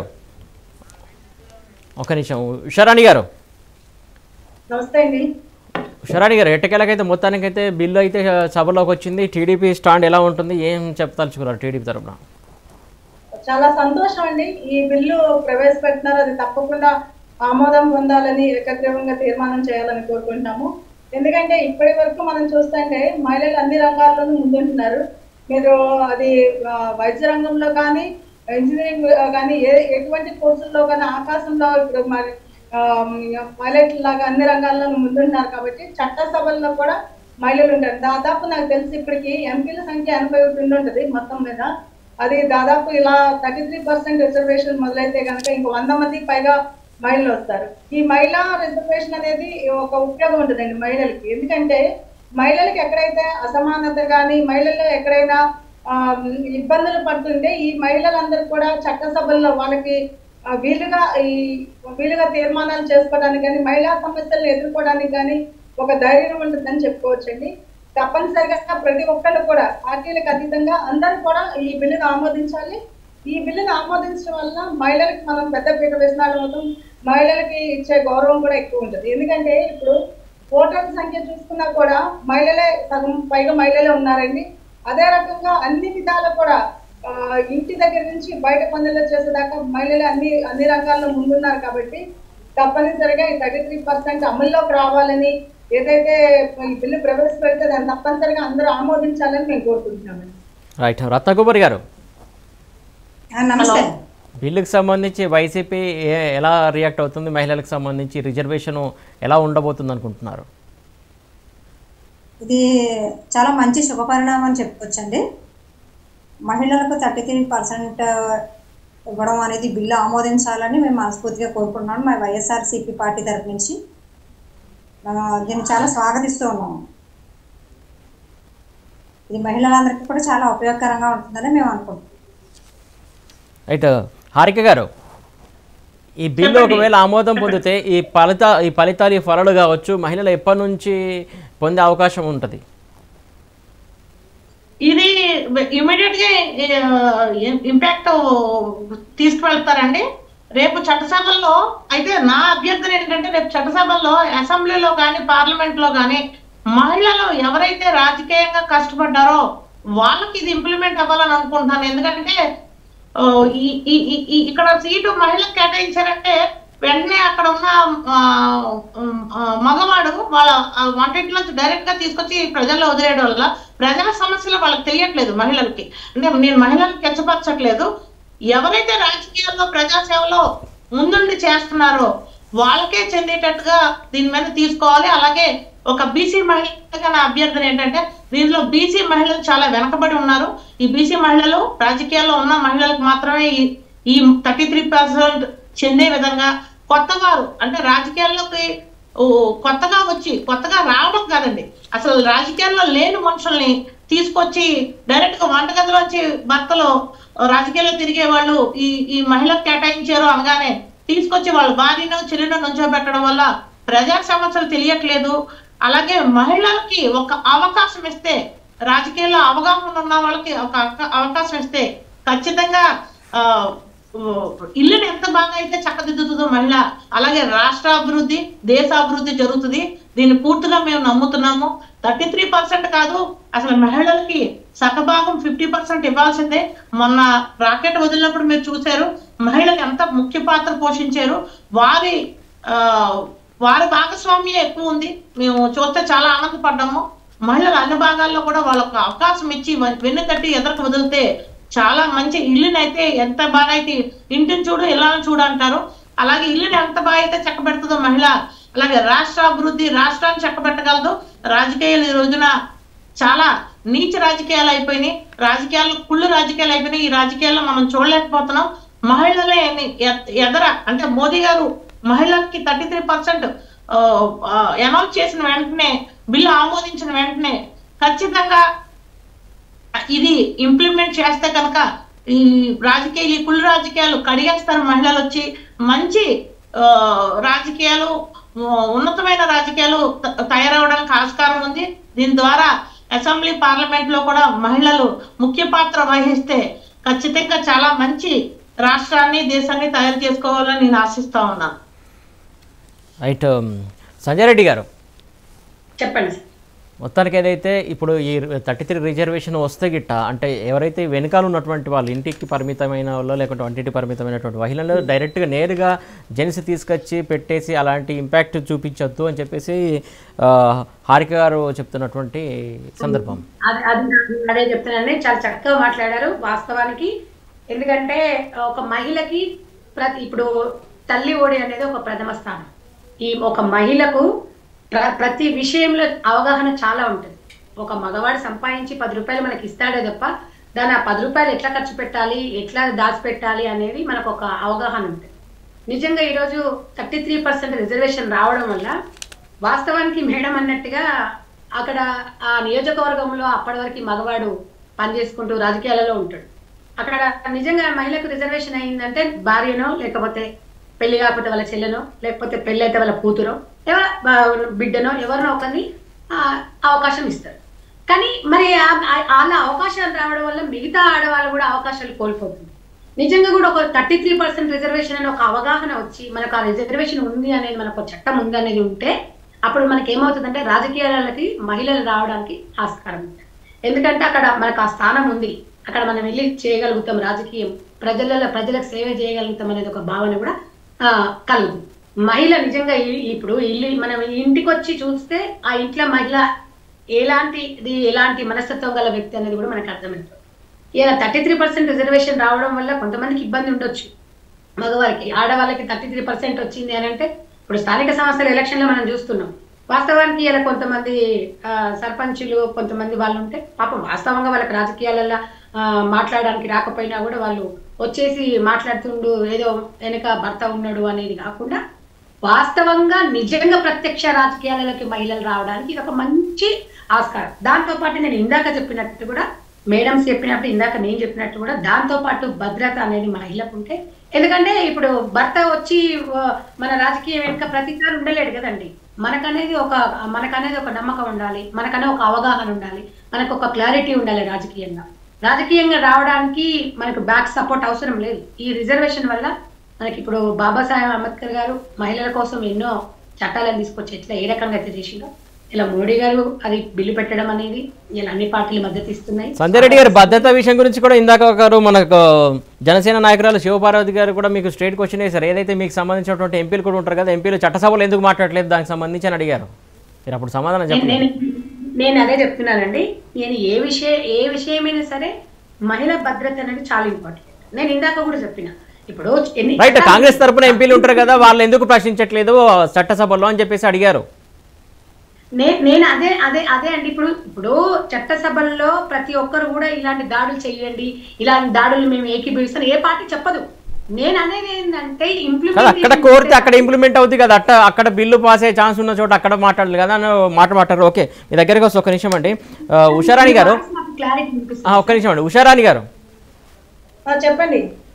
ఏదైతే ఇందాక కూడా ఒక కొత్త అంశాన్ని తెరపైకి వచ్చింది హారిక గారు తీసుకొచ్చారు. ఏదైతే ఇప్పుడు 33% రిజర్వేషన్ వస్తే ఒకవేళ బ్యాక్ ఎండ్ ఉన్నటువంటి ఇంటికి పరిమితమైనటువంటి మహిళలకు కూడా ఇప్పుడు బయటకు తీసుకొచ్చారు. వాళ్ళకి అవగాహన లేని కూడా వాళ్ళకు రాజకీయాలు రుద్దే ఛాన్స్ ఉందని చెప్పేసి అంటున్నారు. అది వాస్తవం అట్లా ఉండే పరిస్థితి ఉందా? అది మహిళా రిజర్వేషన్ బిల్లు పెట్టారుగా మహిళలతో మేము కూడా మధ్యాహ్నం మాట్లాడుతుంటే అప్పుడు అందరూ ఇదే అనుకుంటారండి. ఏముంది ఇంట్లో ఉన్న తల్లిని చెల్లిని పిల్లని తీసుకొచ్చి పెడతారు ఇంకా అంటారు. వాస్తవంగా అలా జరగకుండా ఉండి ఎవరైతే పార్టీకి కష్టపడతారో ఎవరైతే సేవ చేస్తారో వాళ్ళని ముందుకు తీసుకొస్తే ఈ మహిళా రిజర్వేషన్ బిల్లుకి ఒక మంచి పెట్టినందుకు ఒక మంచి పేరు వస్తుంది, మంచిగా జరుగుతుందని నా అభిప్రాయం అండి. తప్పనిసరిగా ఈ మహిళా రిజర్వేషన్ ఉండమంటే విద్యార్థులు కూడా వైద్య రంగంలో ఎంతో మంది వాళ్ళు బయటకు వచ్చి చదువుకోవడానికి వీలవుతుంది, ఒక్కొక్కరికి ఆసక్తి పుడుతుంది. అలాగే ఈ మహిళా రిజర్వేషన్ బిల్ అనేది వస్తే తప్పనిసరిగా ఎవరో ఎంతో కొంతమంది వాళ్ళు సేవ చేయాలని బయటకు వచ్చే వాళ్ళందరూ కూడా స్వచ్ఛందంగా ఒక సేవ మార్గం లాగా ప్రజలకు ఉపయోగపడేలాగా ఉంటారండి.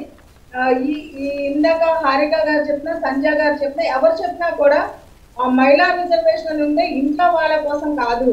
మహిళా రిజర్వేషన్ బిల్లు పార్టీల్లో కానీ ఏ పార్టీ అయినా సరే ఎవరైతే కష్టపడతారో వాళ్ళకి ఇది అమలు చేస్తే బాగుంటుందని మా అభిప్రాయం.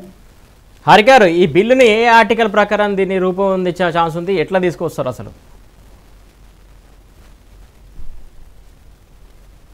మీ మాట వినబట్లేదు, అన్మ్యూట్ చేయండి. ఫోన్లో మ్యూట్ ఉంది, మ్యూట్లో ఉంది మీ ఫోన్. హారిక గారు చెప్పండి నాకు మీ వాయిస్ క్లారిటీ వినబడలేదు, ఒకసారి చెప్పండి. ఓకే, ఈ బిల్లుని ఏ ఆర్టికల్ ప్రకారంగా ముందు తీసుకొచ్చారు?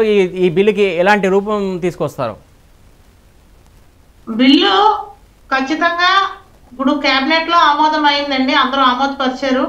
రేపు సభకి వెళ్ళాక పెద్దల సభకి వెళ్ళాక ఖచ్చితంగా పెద్దల సభ ద్వారా ఓకే అంటారు, ఖచ్చితంగా అంటారండి. ఎందుకంటే ఇది ఎన్నాళ్ళ నుంచో పెండింగ్ లో ఉన్న బిల్లు, ఏ గవర్నమెంట్ వచ్చినా చేయలేకపోయింది. ఖచ్చితంగా మోదీ గారు మహిళల పట్ల ఉన్న చిత్తశుద్ధిని మరొకసారి నిరూపించుకోవడం కోసం ఈ బిల్లుని ఆమోదిస్తారు. ఖచ్చితంగా మహిళలంటే అందరికీ గౌరవం ఉంది.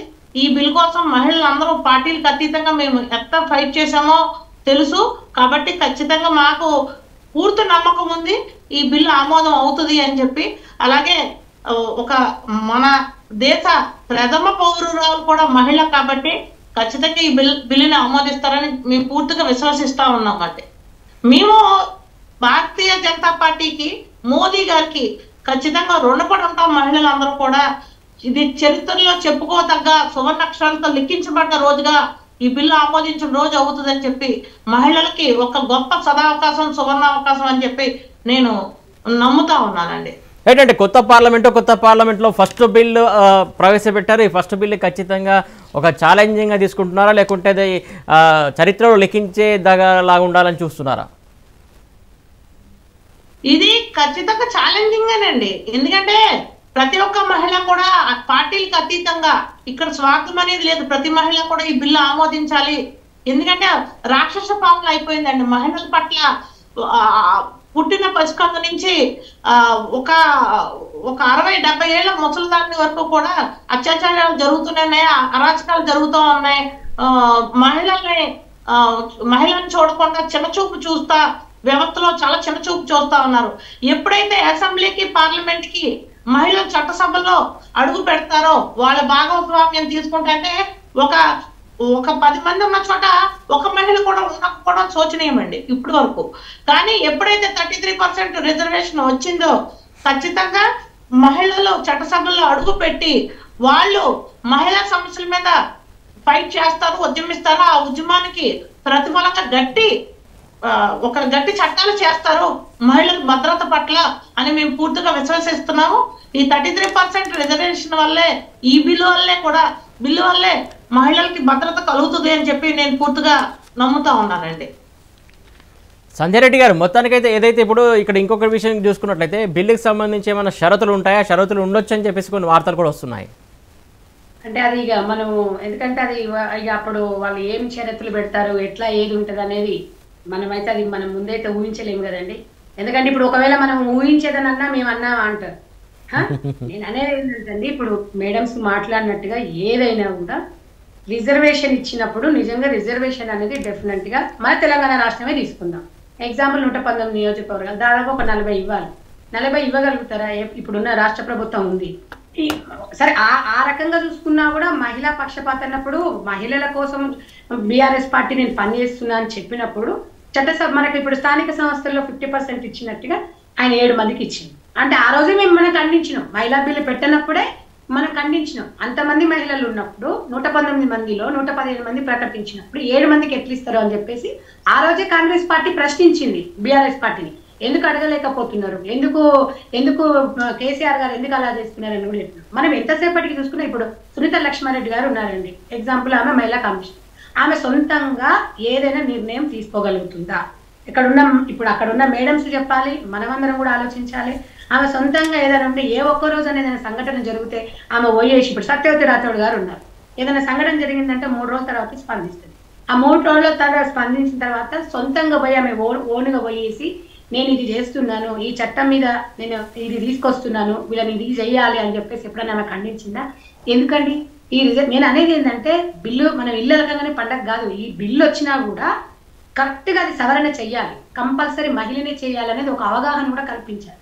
దాంతోపాటు ఒక భద్రత అనేది కూడా మహిళకు చాలా ఇంపార్టెంట్. ఎప్పుడు చెప్తానండి నేను, మహిళ భద్రత అనేది చాలా ఇంపార్టెంట్. ఏదైనా కూడా సెకండ్ ఇయర్ అని నేను చెప్తాను. అందుకే ఏం చెప్తున్నానంటే ఇలా హోమ్ మినిస్టర్ ఒక మహిళగా చేసిన వాళ్ళకి ఏదో నామినల్ ఏదో ఆ పోస్ట్ ఇచ్చేసి దానికి ఏదో అలంకరణ కోసం కుర్చీ కోసం ఉండకూడదండి. ఒక మహిళ సంపూర్ణంగా ఏదైతే చేపట్టగలిగిందో కంపల్సరీ నేను చేస్తా అన్న దృక్పథం అనేది కంపల్సరీ మహిళకు ఉంటుంది. ఆ మహిళలో సంకల్పం చాలా దృఢంగా ఉంటుంది. అది గుర్తించాలంటే రాజకీయ పార్టీ ఏ పార్టీ అయినా కానివ్వండి మహిళల కోసం సంపూర్ణంగా వాళ్ళు మాకు సహకరించినప్పుడే మమ్మల్ని ఎంకరేజ్ చేసి ముందుకు తీసుకొస్తేనే ఆ బిల్లుకు ఒక అర్హత ఉంటుంది. ఆ బిల్లు వచ్చినందుకు సంతోషం ఉంటుంది. ఏదో ఇలా మనకు 33% ఉంది అని చెప్పేసి స్థానిక సంస్థలో ఉందండి, ఎన్ని వడదుడుకులు అవుతున్నాయి, ఎన్ని రకాలుగా అవుతుంది. మళ్ళీ వెనక మగవాళ్ళు ఉంటారు. ఈ మగవాళ్ళు ఏంటంటే తప్పదు అన్నట్టుగా ఏదో తీసుకొని వచ్చేసి వాళ్ళే తీసుకుపోవాలి, వాళ్ళే దింపాలి, ఏదైనా ఉంటే మొత్తం సర్పంచ్ ఉంటాడు. అంటే నేను మగవాళ్ళని కించపరచట్లేదండి. కొంతమంది సొంతంగా కూడా వాళ్ళు చేసుకోగలుగుతున్నారు. ఈరోజు మాలాంటి వాళ్ళని మేము ఉన్నాం, మా బ్యాక్గ్రౌండ్ ఏం లేదు, మేము పొలిటికల్ గానే ఉన్నాం, పొలిటికల్ గానే మాట్లాడగలుగుతున్నాం, స్వేచ్ఛగా మాట్లాడాలి. అలాగే మాలాగానే అందరు కూడా ఎదగాలి. సొంతంగా రాజకీయ ఏ బ్యాక్గ్రౌండ్ ఉందని చూస్తుంటారు, ఏ బ్యాక్గ్రౌండ్ తో వచ్చింది అనేది. ఎందుకంటే సొంతంగా తన కాలమే తన ఎదగగలిగినప్పుడే మహిళలకు తన మీద తనకు ఒక స్పృహ అనేది ఉండాలి. ఉంటేనే ఏదైనా మనము 10 మందికి హెల్ప్ చేయడానికి వస్తుంది. 10 మంది సమస్యల మీద మనకు ఒక అవగాహన ఉంటుంది. మన మీద మనకే లేనప్పుడు ఏదో భర్త పేరు చెప్పో, తండ్రి పేరు చెప్పో, అన్న పేరు చెప్పో రాజకీయం చేసుకుంటే దానికి సాధకత ఉండదు. కాబట్టి ఏ విషయమైనా కూడా అన్ని పార్టీలు చిత్తశుద్ధితో పనిచేయాలి. ఇప్పుడు జనాభా ప్రాతిపదికన అనుకోండి, అక్కడ ఉన్న లేడీసే కానీ జెంట్స్ పరంగానే కానీ రిజర్వేషన్లు ఖరారు చేస్తారు.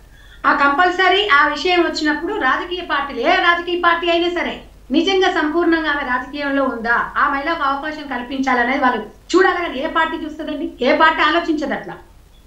కొద్దో గొప్ప ఇలా 100% మనం చెప్పుకోగలగామంటే నిజంగా కూడా ఇలా కాంగ్రెస్ పార్టీ అక్కడ ఉన్న మేడమ్స్ కూడా ఒక ఐడియా ఉంటుంది.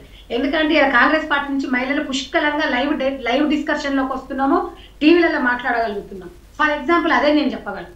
ఇలా మీరు ఎప్పుడన్నా ఇన్ని లైవ్ డిస్కషన్స్ పెట్టిరు, మీకు ఎప్పుడన్నా టీఆర్ఎస్ పార్టీ నుంచి ఒక మహిళ దొరుకుతుందండి మాట్లాడడానికి? ఇలా బీజేపీ పార్టీ సరే, బీజేపీ పార్టీకి సరే వాళ్ళ ఇంటెన్షన్స్ వాళ్ళకు ఉంటాయి, వాళ్ళ పార్టీ వాళ్ళకు ఉంటుంది, నేను దాన్ని కాదని. కనీసం వాళ్ళు ఒక అధికార ప్రతినిధులుగానే వచ్చి మాట్లాడగలుగుతున్నారు. కానీ మరి ఇలా బీఆర్ఎస్ పార్టీ నుంచి ఎవరు రాలేకపోతున్నారంటే తెలంగాణ రాష్ట్రంలో మాకు అదే భయం వేస్తుంది. వెళ్తే ఇలా మహిళా రిజర్వేషన్ బిల్లు పాస్ అయిపోతుంది, అంతా బాగానే ఉంటుంది. ఇలా తెలంగాణ రాష్ట్రం మహిళలను ఎందుకు తొక్కేస్తున్నారండి? ఎందుకు కేసీఆర్ గారు ఎందుకు ఎంకరేజ్ చేయట్లేదు? ఇలా ఎమ్మెల్యేలు ఉన్నారు, మరి ఆ ఎమ్మెల్యేలు వచ్చి టీవీలలో ఎందుకు మాట్లాడతలేరు? మీ నియోజకవర్గంలో జరిగిన దాని మీద మాట్లాడడానికి మీకు అంత భయం ఏంది? అంటే కీలు బొమ్మలాగా వీళ్ళని వాడుకుంటున్నారు తప్ప మహిళను ఒక కీలు బొమ్మలాగా వాడుకోకూడదు, చూడకూడదు. మహిళ కన్ను తెరిస్తే ఎట్లుంటది మీకు తెలుసు. ఒక మహిళ ఇల్లు 4 పిల్లల్ని చూసుకొని, అత్తమామని చూసుకొని, 2 పిల్లలను చూసుకొని చక్కగా చేయగలుస్తా. ఇంటి గెలిచి రచ్చ గెలిచి అన్నట్టు ఇంట్లో చక్కగా ఏ రకంగా చేస్తుందో పాలన కూడా ఆ రకంగా చేస్తుంది. అదే కమిట్మెంట్ తో పనిచేస్తుంది. కానీ కొంతమంది మగవాళ్ళు అవకాశం, అందరూ నేను చెప్పట్లేదు, కొంతమంది మగవాళ్ళు ఈరోజు మహిళగా గౌరవించట్లేదు. మా హక్కులను పక్కన పెట్టండి, ఒక మహిళను ఓకే సంజయ్ రెడ్డి గారు ఒక నిమిషం మీ దగ్గరకు ఒక నిమిషం అండి. ఉషారాణి గారు, ఏదైతే సంజయ్ రెడ్డి గారు వాల్యుబుల్ పాయింట్స్ చెప్పారనుకుంటున్నారా మీరు? తప్పనిసరిగా అండి. ఇప్పుడు మేడం చెప్పినట్లే కంపల్సరీ ఎవరైతే చట్టసభల్లో 33% వచ్చిందని మనం సంతోషపడతాం కాదు, వచ్చిన దాని తర్వాత దాన్ని మనం చక్కగా యూటిలైజ్ చేసుకోవాలండి. ఇప్పుడు ఉమెన్ కమిషన్ చైర్పర్సన్ ఆంధ్రాలో కూడా ఉంటుంది. ఆమె మహిళా కమిషన్ చైర్పర్సన్ గా ఉన్నప్పుడు మహిళా సమస్యలు పట్టించుకోవాల్సిన బాధ్యత ఉంటుంది. ఒక ప్రభుత్వానికి ఆమె వంగి పని చేయాల్సిన అవసరం లేదు. అలా మహిళలను కూడా మన రిజర్వేషన్ అనేది మనకు ఉన్నప్పుడు తప్పనిసరిగా ఏదైతే మహిళల మీద అఘాయిత్యాలు జరుగుతున్నాయో, ఇందాక మేడం చెప్పారు మహిళా భద్రత అనేది చాలా అవసరం అండి. మహిళా భద్రత ఉండాలంటే మహిళలందరం కూడా మనము ఒకే ముక్త ఖండంతో మహిళా సమస్యల మీద స్పందించినప్పుడే ఈ చట్టసభల్లో మనకి రిజర్వేషన్స్ కల్పించిన దానికి ఒక ఉపయోగం అనేది ఉంటుంది. అదే రకంగా ఇప్పుడు ఏదైతే ఇప్పుడు ఇంట్లో ఉండి మనము ఒక సర్పంచ్ కానీ ఒక కార్పొరేటర్ ఒక కౌన్సిలర్ ఎవరో ఒకరు ఉన్నారనుకోండి, 50% రిజర్వేషన్ ఉన్నప్పుడు కంపల్సరీ వాళ్ళే వాళ్ళ ఆ స్థానంలో వాళ్ళే ఉండి ఆ పని చేస్తే దానికి ఒక విలువ ఉంటుంది. అంతేగాని ఇంట్లో తన భర్త లేకపోతే తన అన్న తమ్ముడు ఆ పనులు చేయడం వల్ల మనకి ఇచ్చిన రిజర్వేషన్ వల్ల ఉపయోగం ఉండదు. కష్టపడి ఏదైతే రాజ్యాంగంలో మహిళలకు రిజర్వేషన్ అనేది ఒక హక్కు కల్పించారో ఆ హక్కు అది మనకు ఉంది అనుకున్నప్పుడు బాధ్యతగా దానికి తగ్గ పనులు కూడా మనం హక్కుతో పాటు బాధ్యతలు, రైట్స్ తో పాటు డ్యూటీస్ కూడా మనం చేయాలి. కాబట్టి తప్పనిసరిగా మన మీద కూడా చాలా బాధ్యత ఉందండి. మనకి చట్టసభలో 33% కల్పించినప్పుడు కంపల్సరీ ఇప్పుడు ఒక ఎమ్మెల్యేగా గెలిచినప్పుడు వెనక ఒక స్టాంప్ లాగా ఉండి మనం పనిచేయడం లాగా కాకుండా మనం కూడా ప్రతి ఒక్కటి కూడా చేయాలి. ఒక లోకల్ బాడీ ఎలక్షన్స్ లో కానీ అదేవిధంగా చట్టసభల్లో కానీ ఈ రకంగా చేసుకుంటే ఉపయోగం ఉంటుంది. ఇప్పుడు చట్టసభల్లో మనము అసెంబ్లీలో చూస్తామండి, మగవాళ్ళు ఇష్టం వచ్చినట్టు మాట్లాడుతుంటే మహిళలు మనకి రిజర్వేషన్ మహిళా రిజర్వేషన్ తో మనం గెలిచి అక్కడికి వెళ్తాము. వెళ్ళినప్పుడు ఒక లేడీని తిట్టినప్పుడు పార్టీలకు అతీతంగా స్పందించాల్సిన అవసరం ఉన్నా కూడా ఈ రోజు ఎవరు దాన్ని పట్టించుకోకుండా ఆ పార్టీకే ఇష్టమైనట్టు ఉంటున్నారు. కాబట్టి ఈ రిజర్వేషన్స్ మహిళల కోసం, మహిళా రక్షణ కోసం, మహిళా భద్రత కోసం, మహిళా సమస్యలు ఎలుగెత్తి చాటడానికి వచ్చినాయి. కాబట్టి దానికి అనుగుణంగా పార్టీలకు అతీతంగా మహిళలందరూ కూడా మనకు వచ్చిన అవకాశాన్ని చక్కగా ఉపయోగించుకుంటేనే ఈ బిల్లుకు ఒక ప్రయోజనం ఉంటుందని నా ఆలోచన అండి. ఓకే ఉషారాణి గారు, హరి గారు ఒక కీలకమైనటువంటి మాట మాట్లాడారు. అయితే పార్టీలకు అతీతంగా మహిళను కించపరిచిన సందర్భంలో అసెంబ్లీలో ఖచ్చితంగా దాన్ని ఖండించాల్సిన అవసరం ఉందా లేదా అని అడిగారు. రైట్, హారిక సంజయ్ రెడ్డి గారు చెప్పండి. హారిక గారు చెప్పండి. ఏదైతే ఉషారాణి గారు ఒక కీలకమైనటువంటి వ్యాఖ్య చేశారు, ఏదైతే సభలో ఉన్నప్పుడు ఒక మహిళ పైన కించపరిచే ధోరణిగా మాట్లాడినప్పుడు పార్టీలకు అతీతంగా బయటకు వచ్చి మాట్లాడినటువంటి సందర్భంలో కూడా మాట్లాడుకోలేని స్థితిలో ఉన్నామని అంటున్నారు. అవునండి, నేను చూసుకుంటే నా 20 ఏళ్ల రాజకీయ జీవితంలో మేము ఇదివరకు విలువలతో కూడిన రాజకీయం, విలువలతో కూడిన అంటే మహిళలు ఒకరికి హెల్తీ కాంపిటీషన్ చేసుకునేవాళ్ళం అండి. ఈరోజు సోషల్ మీడియా వచ్చిన తర్వాత ఇది విలువలు కోల్పోయారు. వాక్ స్వాతంత్రం ప్రతి ఒక్కరికి వచ్చేసింది. ఒక సీనియర్ల గౌరవం లేదు. అలాగే మహిళలు ఒకళ్ళొకళ్ళు దూషించుకునేటట్టుగా వెనకాతలు మగవాడు ఉండి ప్రయత్నిస్తా ఉన్నాడు. అంటే చెప్తా ఉన్నాడు ఆవిడ తిట్టు ఈవిడ తిట్టు అని పార్టీలకు అతీతంగా. హలో కంటిన్యూ అండి. హలో కంటిన్యూ అండి. ఇది మహిళల మధ్యన మగవాడే ఒక పాత్ర పోషించి మహిళలు తిట్టుకునే విధంగా ఈ సోషల్ మీడియా ద్వారా చేస్తున్నాడు. ఇలాగా మహిళలు ఎక్కడా కూడా వంచబడకుండా వాళ్ళ వాక్ స్వతంత్రాన్ని అలాగే ఒక మహిళల్ని గౌరవిస్తూ మహిళలు గౌరవం ఇచ్చుకుంటూ రాజకీయాల్లో ఒకరికొకరు విలువలతో కూడిన రాజకీయం చేయాలనేది నా అభ్యర్థన అండి. అలాగే ఇప్పుడు వచ్చే బిల్లులో ఏమేమి సవరణలు వస్తాయి అంటే మేము అనుకోవడంలో చాలా మంచి సవరణలు వస్తాయి. ఖచ్చితంగా మేము ఏదైతే ఆశాభావం ఇప్పుడు ఉన్న వాళ్ళు ఉషారాణి గారు కానీ రెడ్డి గారు కానీ వీళ్ళందరూ కూడా ఏదైతే ఆశిస్తున్నారో మహిళలకి కొత్తగా వచ్చిన మహిళల్ని నేను కంచిపరచట్లేదు, అవమానపరచట్లేదు. రాజకీయంగా సేవాభావంతో రాజకీయాలు అవగాహన చేసుకొని రాజకీయాల్లో ఎప్పటి నుంచో తిరిగిన మహిళలకు మాత్రమే ఈ 33% అంటే వాళ్ళకి చట్టసభల్లో అవకాశం కల్పిస్తే వాళ్ళకి ప్రజా సమస్యల మీద ఆల్రెడీ అవగాహన ఉంటుంది. కాబట్టి వాళ్ళు ఖచ్చితంగా మంచి మహిళలకు భద్రత కలిగే విధంగా మంచి చర్యలు తీసుకుంటారు, మంచి నిర్ణయాలు తీసుకుంటారు. అలా మంచి పరిపాలన ఇవ్వగలరు అన్నది మా భావం తప్ప కొత్తగా వచ్చిన మహిళలను కించపరచాలన్న భావన మాది ఎంత మాత్రమూ కాదు. నేను ఈ పాయింట్ ఎందుకు రేజ్ చేశాను అంటే ఖచ్చితంగా మనం చూసుకుంటే మన ఎలక్షన్లో కార్పొరేషన్ ఎలక్షన్ లో ప్రతి చోట కూడా మహిళలకు ఎక్కువ సీట్లు ఇచ్చారు. మహిళలకు ఎక్కువ సీట్లు ఇచ్చినప్పుడు ఏం చేశారు, భర్త స్థానంలో అంటే ఎవరైతే రాజకీయాల్లో తిరుగుతున్నా భర్త వెళ్ళి ఆల్రెడీ రాజకీయాల్లో తిరుగుతున్న వాళ్ళకి ఇవ్వకుండా భర్త వెళ్ళి వాళ్ళ భార్యను తెచ్చుకోవడం, ఆ భార్యను తీసుకొచ్చి అతనే కార్ డ్రైవర్ కింద దింపడం తీసుకెళ్ళడం, అతనే సంతకాలు పెట్టించడం, ఈ సమస్య ఉంది అతనే తిరగడం, ప్రజల్లో అతను తిరుగుతాడు, ఆవిడ ఓన్లీ సైన్ పెట్టడానికి అలాగే వెళ్ళి కూర్చొని రావడానికి తప్ప ప్రజా సమస్యల మీద మాట్లాడడానికి ఎక్కడ కూడా లేదు. ఎందుకంటే ఆవిడకి అవగాహన లేదు.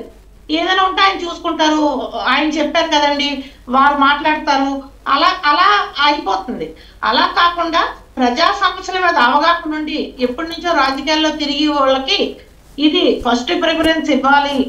తర్వాత నెక్స్ట్ ప్రిఫరెన్స్ అంటే అవుట్ ఆఫ్ ఒకటో రెండో అలా జరిగితే పర్వాలేదు, కానీ మొత్తానికి మాత్రం అలాగా కొత్త వాళ్ళకి వంట ఇంట్లోంచి డైరెక్ట్ గా తీసుకొచ్చి రాజకీయాల్లో ఈ సీట్లు ఇవ్వడం వల్ల ఈ 33% వాళ్ళకి ఇంప్లిమెంట్ అవ్వడం వల్ల ఇబ్బందులు అయితే కాబట్టి రాజకీయ ప్రజా సమస్యల మీద అవగాహన ఉండి అవగాహన ఉన్న వాళ్ళకు మాత్రమే ఇవ్వాలన్నది ఖచ్చితంగా. అలాంటి సవరణ జరుగుతుంది. ఏ సవరణ జరుగుతాయి రేపు బిల్లు పాస్ అయిన తర్వాత అందులో ఏమొస్తాయో చూసుకొని మళ్ళీ ఖచ్చితంగా మనం అందరం కలుద్దామని మాట్లాడదాం. మంచి సవరణలు వస్తాయనే ఆశాభావంతో అయితే మేము ఉన్నాము. ఖచ్చితంగా మహిళలకు ఇది సువర్ణాక్షరాలతో లిఖించబడ్డ రోజుగానే ఆ బిల్లు పాస్ అయిన రోజు. అలాగే మంచి సవరణలు కూడా వస్తాయి. ఈ సవరణలతో ఖచ్చితంగా మహిళా అభివృద్ధి జరుగుతుంది అని మేము ఆశిస్తా ఉన్నాము. ఖచ్చితంగా మహిళా అభివృద్ధి జరుగుతుంది. ఎందుకంటే మహిళలు వంచబడుతున్నారు. ఆడగా మహిళే కదా, ఆడది అదేం చేయగలదు అనే చులకన భావంతో ఉన్న ప్రతి మగవాడికి, అలాంటి చులకన భావంతో ఉన్న ప్రతి మగవాడికి ఇది చెంపపెట్టుగా ఈ మహిళా రిజర్వేషన్ బిల్లు ఉంటుందని చెప్పి మేము ఆశిస్తా ఉన్నాం. ఒక నిమిషం ఆర్ గారు వస్తాం మీ దగ్గరికి ఉండండి. సంజయ్ రెడ్డి గారు, అంటే సవరణల విషయం గురించి కూడా ప్రస్తావన వచ్చింది. ఇందులో ఒకటి సవరణ అంటే సీనియారిటీ ప్రాతిపదికనని, లేకుంటే జూనియర్ అని, లేకుంటే ఇప్పుడు కొత్తగా రాజకీయాల్లోకి వచ్చే వాళ్ళకని ఇలాంటి వినబడుతుంది అండి సంజయ్ రెడ్డి గారు. ఏదైతే ఒక సవరణ విషయం కూడా ప్రస్తావనకు వచ్చింది, హరి గారు ఒక సవరణ విషయం గురించి ప్రస్తావన తీసుకొస్తున్నారు. ఏదైతే రిజర్వేషన్, ఏదైతే 33% రిజర్వేషన్ విషయంలో సీనియారిటీ అని జూనియారిటీ అని చాలా సంవత్సరాల నుంచి ఉన్నాం కాబట్టి వాళ్ళకు ప్రియారిటీ ఇవ్వాలని చెప్పేసి కొత్త వాళ్ళని వస్తున్న వాళ్ళని కించపరిచినట్టు కాకుండా అనే కొన్ని మాట్లాడుతున్నారు. ఇప్పుడు ఓకేనండి, ఇప్పుడు ఓకే. సవరణ విషయంలో కొన్ని సవరణలు అంటున్నారు, అంటే సీనియారిటీ జూనియారిటీ అనే ప్రస్తావన తీసుకొస్తారు. అర్థమైంది అనుకుంటా మీకు. ఇప్పుడు మేడం అన్నట్టుగా ప్రతిదానికి ఒక సవరణ ఉంటది. మేము చెప్పింది ఏంటంటే ఆ సవరణ అనేది కరెక్ట్ గా చేయాలి. ఇందాక మనం ఆర్టికల్ 370 కానీ ఆర్టికల్ మన 3 తలాకట్ కానీ కొన్ని ఉన్నాయి కదా, ఆ రకంగా ఆ సవరణ ఇంప్లిమెంటేషన్ కరెక్ట్ గా చేసి. ఎందుకంటే ఇప్పుడు వాస్తవానికి మగవాళ్ళని కించపరచాలన్నది లేకపోతే ఏదో మాకు స్వాతంత్రం వచ్చింది అని కాదు. మాకు రిజర్వేషన్ రాకున్నా వచ్చినా మగవాళ్ళ తోడు లేని ఏ ఆడది కూడా ఉండలేదు. అదే టైంలో ఆడదాని అవసరం లేకుండా, ఆడదాని తోడు లేకుండా మగవాడు కూడా లేడు. కాబట్టి ఇద్దరిట్లో మనం ఇద్దరము ఒకటే అనుకోవాలి తప్ప ఈ రోజు ఏదో మాకు 33% వచ్చిందని ఏదో పండగ చేసుకొని ఏదో చేసుకోవడానికి కాదు. ఎందుకంటే ఆ మహిళా బిల్లు వల్ల ఏ రకంగా లాభం చేకూరుస్తుంది, నిజంగా దానివల్ల మంచి జరగాలని, అంత మంచి జరిగి నిజంగా ఒక మహిళను గుర్తించబడాలి అని చెప్పేసి. ఎందుకంటే ఇప్పుడు మగవాడితో పాటు ఫ్లైట్ నడపగలుగుతున్నది, బస్సు నడపగలుగుతున్నది, బండి నడపగలుగుతున్నది. ప్రతి విషయంలో చంద్రయానికి మహిళ మనం పెద్ద కీలక పాత్ర కూడా పోషించిండ్రు. ఏది చేయలేమనేది ఏం లేదండి. ఒకప్పుడు అబ్బాయి ఏం చేస్తాడంటే ఇంజనీరింగ్ చేస్తాడని, అమ్మాయి ఏం చేస్తుందంటే చదువుకుంది ఇంటర్ చేసిందని. ఇప్పుడు సంజయ్ రెడ్డి గారు వీడియో మ్యూట్ అయిపోయిందండి. సార్ ఓకే, కంటిన్యూ అండి. అమ్మాయి ఏం జాబ్ చేస్తుంది అని ఇప్పుడు అబ్బాయి అడిగే పరిస్థితిలోకి వచ్చినామంటే ఎంతో కొంత మనం ఇప్పటివరకు ఒక మహిళకు ఒక గుర్తింపు వచ్చింది. కాకపోతే నేను అనేది ఏంటంటే అండి, చట్టాలు ఉన్నాయి, చాలా చట్టాలు ఉన్నాయి. మనం ఇట్లాంటి మహిళల మీద జరుగుతున్నప్పుడు ఇమ్మీడియట్లీ ఎక్కడెక్కడ చట్టాలు వచ్చాము, క్యాండిల్ ర్యాలీ చేస్తాము, ఏదో చేసేస్తాము, వాడిని శిక్షించాలంట, అప్పటి వరకు ఏదో ఒక్కరోజు అట్లొద్దండి. మనం అనేది ఏంటంటే ఆ చట్టం అనేది గట్టిగా ఉండాలి, సవరణ గట్టిగా చేయాలి. నిజంగా ఆ చట్టం వల్ల దానివల్ల ఖండించబడాలి. అట్లా అయితేనే ఇంప్లిమెంటేషన్ కి అర్థం ఉంటది. మహిళా బిల్లుకు కాదు ఉంటది. ఇలా ఇంట్లో కూర్చొని మనం చేయగలుగుతుంటే మన అక్క అవును ఎస్ మనకు 33% ఉంది అని మనం గర్వంగా చెప్పుకోవచ్చు. అన్ని పార్టీలు ఇలా ఇప్పుడు ఇంతమంది చదువుకున్న ఎడ్యుకేటెడ్స్ ఉమెన్స్ ఎంతో మంది ఉన్నారు. రౌండ్ టేబుల్ సమావేశాలు ఎంతో మంది వక్తలు ఉన్నారు, సామాజిక కార్యకర్తలు ఉన్నారు, మహిళా సంఘాలలో ఉన్నారు. వీళ్ళందరి విజయం ఏ ఒక్కరు విజయం అని కాదు, వీళ్ళందరూ హ్యాపీగా ఉన్నారు. ఇలా 50% మహిళలము ఇలా బస్సులలో వెళ్తున్నాము వస్తున్నాము, సెక్రటరియట్ లో జాబులు చేస్తున్నాము, ఇక్కడ మనం ఇంజనీరింగ్ చేసి పిల్లలందరూ సాఫ్ట్వేర్ జాబులు చేస్తున్నారు, నైట్ డ్యూటీలు చేస్తున్నారు, ఇవన్నీ చేస్తున్నారు. కానీ ఆ భద్రత విషయంలోనే నేను ఫస్ట్ నుంచి చెప్తున్నా, ఇప్పుడు చెప్తున్నాను, ఆ విషయంలో రావాలి. మహిళలకు నిజంగా కూడా ఈ ఒక్క విషయంలో కాదు, మన ఎడ్యుకేషన్ పరంగా చూసినా కూడా రిజర్వేషన్ అనేది మహిళలకు, అందులో కూడా ఇవన్నీ ఏం సవరణలు చేసేలా చూడాలి. మెరుగైన అవకాశాలు ఉండాలి. అమ్మాయిలకు చదువుకునే ఉద్దేశం ఉన్నా కూడా వాళ్ళకి అవకాశం లేకపోవడం కూడా చాలా మంది మంచి గ్రామీణాలలో ఉండే మహిళలు చాలా మంది వెనుకబడిపోతున్నారు. ఒక్కొక్క మహిళ దగ్గరకు పోతే కొన్ని సాంగ్స్ మీరు చూసింది కదండి, ఒక్కొక్క మహిళ ఒక పాట పాడుతుంటే అసలు ఇట్లా నరాలు అదైపోతుంటది. అంటే అలాంటి వ్యక్తులను బయటికి తీయాలంటే రాజకీయ పరంగా మెయిన్ గా మీ మీడియా పరమేనండి. మీ మీడియా అనేది పెద్దన్న పాత్ర వహించాలి. ఎందుకంటే ఏ పార్టీకి తొత్తు పలకకుండా ఇప్పుడు సమాజం మీద స్పృహ ఉన్నదంటే ఈ రోజు మీడియాని, ఈ రోజు మేము ఇక్కడ కూర్చొని ఇళ్లలో కూర్చొని మాట్లాడుతున్నామంటే ఇది మీ మీడియా చదివే. ఈ మీడియా అనేది కరెక్ట్ గా ఉంటేనే నిజంగా రాజకీయాలను పక్కన పెట్టినట్టయితే మీడియా పరంగా జర్నలిజం అంటే ఒకప్పుడు అసలు జర్నలిజం అంటే ఎంతో అదిగా ఉండేది. ఇలా జర్నలిజం అంటే ఎట్లా అయిపోయిందండి, ఏది చూపించకుండా నిజంగా ఏదైనా మంచి అయితే చూపించట్లేదు, చెడైనా జరిగిందంటే అక్కడ వరకు దాని వెంబడి పోతున్నారు, అక్కడ వరకు ఫుల్ స్టాప్ చేస్తున్నారు. దాన్ని మీరు మీడియా కూడా మీకు చాలా రెస్పాన్సిబిలిటీ ఉంది. మేము మీడియా పరంగా కూడా పోతే మా మహిళా బిల్లును సవరణ చేసేటప్పుడు ఇలా ఉన్నాయని అవగాహన కూడా ఉండాలి. దీనివల్ల మహిళా బిల్లు అంటే ఏంది అనేది చాలా మంది ఇళ్లలో చదువుకున్న వాళ్ళండి, చదువుకున్న వాళ్ళు కూడా దానివల్ల ఏమొస్తుంది, దానివల్ల ఏం జరుగుతుంది అవగాహన కూడా ఇంపార్టెంట్ ఉంటుంది, మహిళలకు ఉంటుంది. ఆడపిల్ల పుట్టింది అని అంటే బాధపడొద్దు. ఇక మహిళా రిజర్వేషన్ వచ్చిందంటే ఆడపిల్ల పుట్టిందంటే అమ్మాయి అనాలి. కానీ ఆడపిల్ల పుట్టిందంటే ఇప్పటికీ కూడా ఇంకా వ్యతిరేకిస్తున్నాం. ఒక తల్లిగా మనం కూడా ఇలా మగపిల్లాడైతే బాగుంటుంది అని ఎందుకు వస్తుంది, అలాంటిది రాకుండా అనేది మన మైండ్ లో నుంచి తీసేయాలి. అప్పుడే ఒక మహిళకు సంపూర్ణంగా మనకు అప్పుడు అధికారం ఇచ్చినట్టుంటది, సంపూర్ణంగా ఏదైనా ఇవ్వగలుగుతుంది. ఆ లోపల మీరు ఏం చేసినా, ఎన్ని చట్టాలు తీసుకొచ్చినా, మనం చట్టాలు తీసుకొచ్చి ఇంప్లిమెంటేషన్ చేయకపోతే దిశ కేసు అప్పుడు ఢిల్లీలో అమ్మాయి మనం 9 సంవత్సరాల క్రితం 10 సంవత్సరాల క్రితం చూసినాం. ఆ అమ్మాయిని చంపినప్పుడు ఎంతో మంది క్యాండిల్ ర్యాలీ చేసినాం. ఆ చట్టం ఎట్లుంటదంటే ఇంకా ఇమీడియట్ అట్లాంటిది ఎవరైనా ఏం చేసింటే ఎన్కౌంటర్ చేసేస్తాం అని ఏదో చేసేస్తాం అన్నట్టుగా చెప్పింది. అట్లాంటివి ఎన్ని జరగలేదండి, ఎన్ని జరుగుతుంది, ఎందుకు చూసుకుంటూ ఊరుకుంటున్నారండి? నేను అనేది ఏంటంటే మన నవే డేస్ పెరుగుతుంది. మనం 2020 మనం ఎప్పుడో 1947లో 2020 23లో ఉన్నాం. కాబట్టి జనాభా ప్రతిపాదన మనం ముందుకు వెళ్ళాలి. ఎన్నో మనం సాధిస్తున్నాము, మనది సాధించుకోవాలి. ఇలా మహిళల విజయమే అనొచ్చు. ఇలా ప్రతి విషయం ఏ మహిళ అయినా మాకు రావాలి, మాకు రిజర్వేషన్ కావాలని ప్రతి మహిళ కొట్లాడింది. ఇలా ప్రతి మహిళ విజయమే. ఆ విజయం వెనుక రాజకీయాలలో కూడా నిజంగా రాజకీయాలకు మహిళ వస్తేనే అప్పుడు నియోజకవర్గం కానీ గ్రామ పంచాయతీ మన గ్రామం అంటే ఇప్పుడు గ్రామ సర్పంచ్ నుంచే మన కెరీర్ స్టార్ట్ అవుతుంది రాజకీయంగా. కాబట్టి ఇలా చాలా మంది 50% మహిళలు ఉన్నారు. నిజంగా స్వయం ఉపాధి పథకాలు కూడా వాళ్ళు డ్వాక్రా సంఘాల నుంచి వచ్చిన వాళ్ళే చాలా మంది సర్పంచ్లుగా, వార్డు మెంబర్లుగా, మున్సిపల్ చైర్మన్గా ఉన్నారు. నిజంగా వాళ్ళందరూ మాట్లాడుతుంటే చాలా చక్కగా అనిపిస్తుంది. నిజంగా వాళ్ళు ఎంత మంచి మాట్లాడగలుగుతారు. కొంతమందిని చూస్తే అనిపిస్తుంది, కొంతమందిని చూస్తేనేమో ఏదో భర్త తీసుకొచ్చేసి నువ్వు మాట్లాడన్నట్టు, ఇప్పుడు ఇందాక మేడం చెప్పినట్టుగా కార్లు ఎక్కించుకొని పోయేసి ఏదో సంతకాలు పెట్టించేసి నేను పెట్ట, ఆమెకు హక్కు ఉండదు. ఇక నేను పెట్టమన్నా కదా అదే పెట్టండి. కనీసం ఓట్ వేయాలన్నా కూడా ఇంట్లో మొగోడిని అడిగేసి దేనికేసినవే దీనికి వేయి అని చెప్తారు. అంటే ఆ స్వతంత్రం కూడా లేకుండా కొంతమంది మహిళలు ఉన్నారండి. అలాంటిది పోవాలి, అలాంటి భయం అనేది పోవాలి, స్వేచ్ఛ అనేది రావాలి. మనిషికి స్వేచ్ఛ వస్తే డెఫినెట్ గా ఏదైనా సాధించగలుగుతాడు. నువ్వు స్వేచ్ఛ లేనిది, నువ్వు ఎన్ని చట్టాలు పెట్టి ఎంత లేని మనిషి సంతోషంగా లేనిది, బంగారు ఆభరణాలు తెచ్చిపెట్టి పట్టు చీరలు ఇస్తే లాభం ఏముంటదండి? పట్టు చీరలు బంగారాలు కాదండి. ఒక మహిళకు గుర్తించి ఆమె ఆత్మగౌరవాన్ని మీరు తన రెస్పెక్ట్ ఇచ్చి, తనకు హెల్త్ బాగాలేకపోయినా ఏ రకంగా ఒక పురుషుడు సమానంగా భార్యను మంచిగా చూసినట్టయితేనే అప్పుడు 33% వచ్చింది. ఏ చట్టాలలో మస్తుగా రాసుకుంటాం, మస్తు చట్టాలు ఉంటాయి. మనం ఎన్ని ఉన్నాయి, వరకట్నం వేధింపులను ఏమైనా జరుగుతున్నాయా? అక్కడ వరకే ఆ ఎఫ్ఐఆర్ వరకు కూడా పోదండి, పోలీస్ స్టేషన్ ఎవరు పోతే అయిపోతుంది. ఇట్లా అయిపోతుంది. ఇట్లా కాకుండా మిస్యూజ్ కూడా చేయదు. నిజంగా చట్టాలు ఉన్నాయని చెప్పేసి కొంతమంది మహిళలు కూడా, అంటే కొంతమంది అట్లా కూడా ఉన్నారు. ఆ చట్టాలను అడ్డం చేసేసుకొని కూడా కొన్ని మిస్యూజ్ చేసే ఉన్నాయి. అలా చేయకుండా ఏ చట్టాన్ని అయినా కూడా ఇంప్లిమెంటేషన్ అనేది చాలా ఇంపార్టెంట్. నేను కోరుకునేది అది. ఉషారాణి గారు, ఏ చట్టం తీసుకున్నా కూడా దాన్ని ఇంప్లిమెంటేషన్లో ఖచ్చితంగా పాటించాల్సినటువంటి నియమాలు పాటించాలని చెప్పేసి కోరుతున్నటువంటి పరిస్థితి, అలాంటి పరిస్థితి ఇప్పుడు కనబడుతుందా? కనబడుతుంది. తప్పనిసరిగా మీరు ఒకసారి గమనించారో లేదో 1984లో ఎన్టీఆర్ అమెండ్మెంట్ యాక్ట్ అని ఒకటి తీసుకొచ్చారు. మీకు ఐడియా ఉందా లేదో? ఆంధ్రప్రదేశ్ మొత్తానికి మహిళలకి ఆస్తిలో సమాన హక్కు. ఆ తర్వాత దేశం మొత్తం వచ్చింది. అలా ఒక యాక్ట్ తెచ్చిన దాన్ని ఇంప్లిమెంట్ చేయడం ఇప్పుడు ఈజీగా ఉంది కదండి. ఎవరికాలు మహిళలు నా తండ్రిలో ఆస్తిలో సగం వాటా ఉంది అని ఈజీగా ఎవరికాలు ఫైట్ చేయడం లేదా అడిగి తీసుకోవడమో చట్టం గురించి అందరికి తెలిసినట్టు ఇప్పుడు కూడా ఈ 33% రిజర్వేషన్ అనేది తప్పనిసరిగా అందరికీ ఒక అవగాహన వచ్చి దాని విలువ తెలుసుకొని బాగా చేసుకుంటే బాగానే ఉంటుందండి. అదే రకంగా ప్రతి ఒక్కళ్ళు కూడా చట్టాల మీద అవగాహన ఉండాలండి.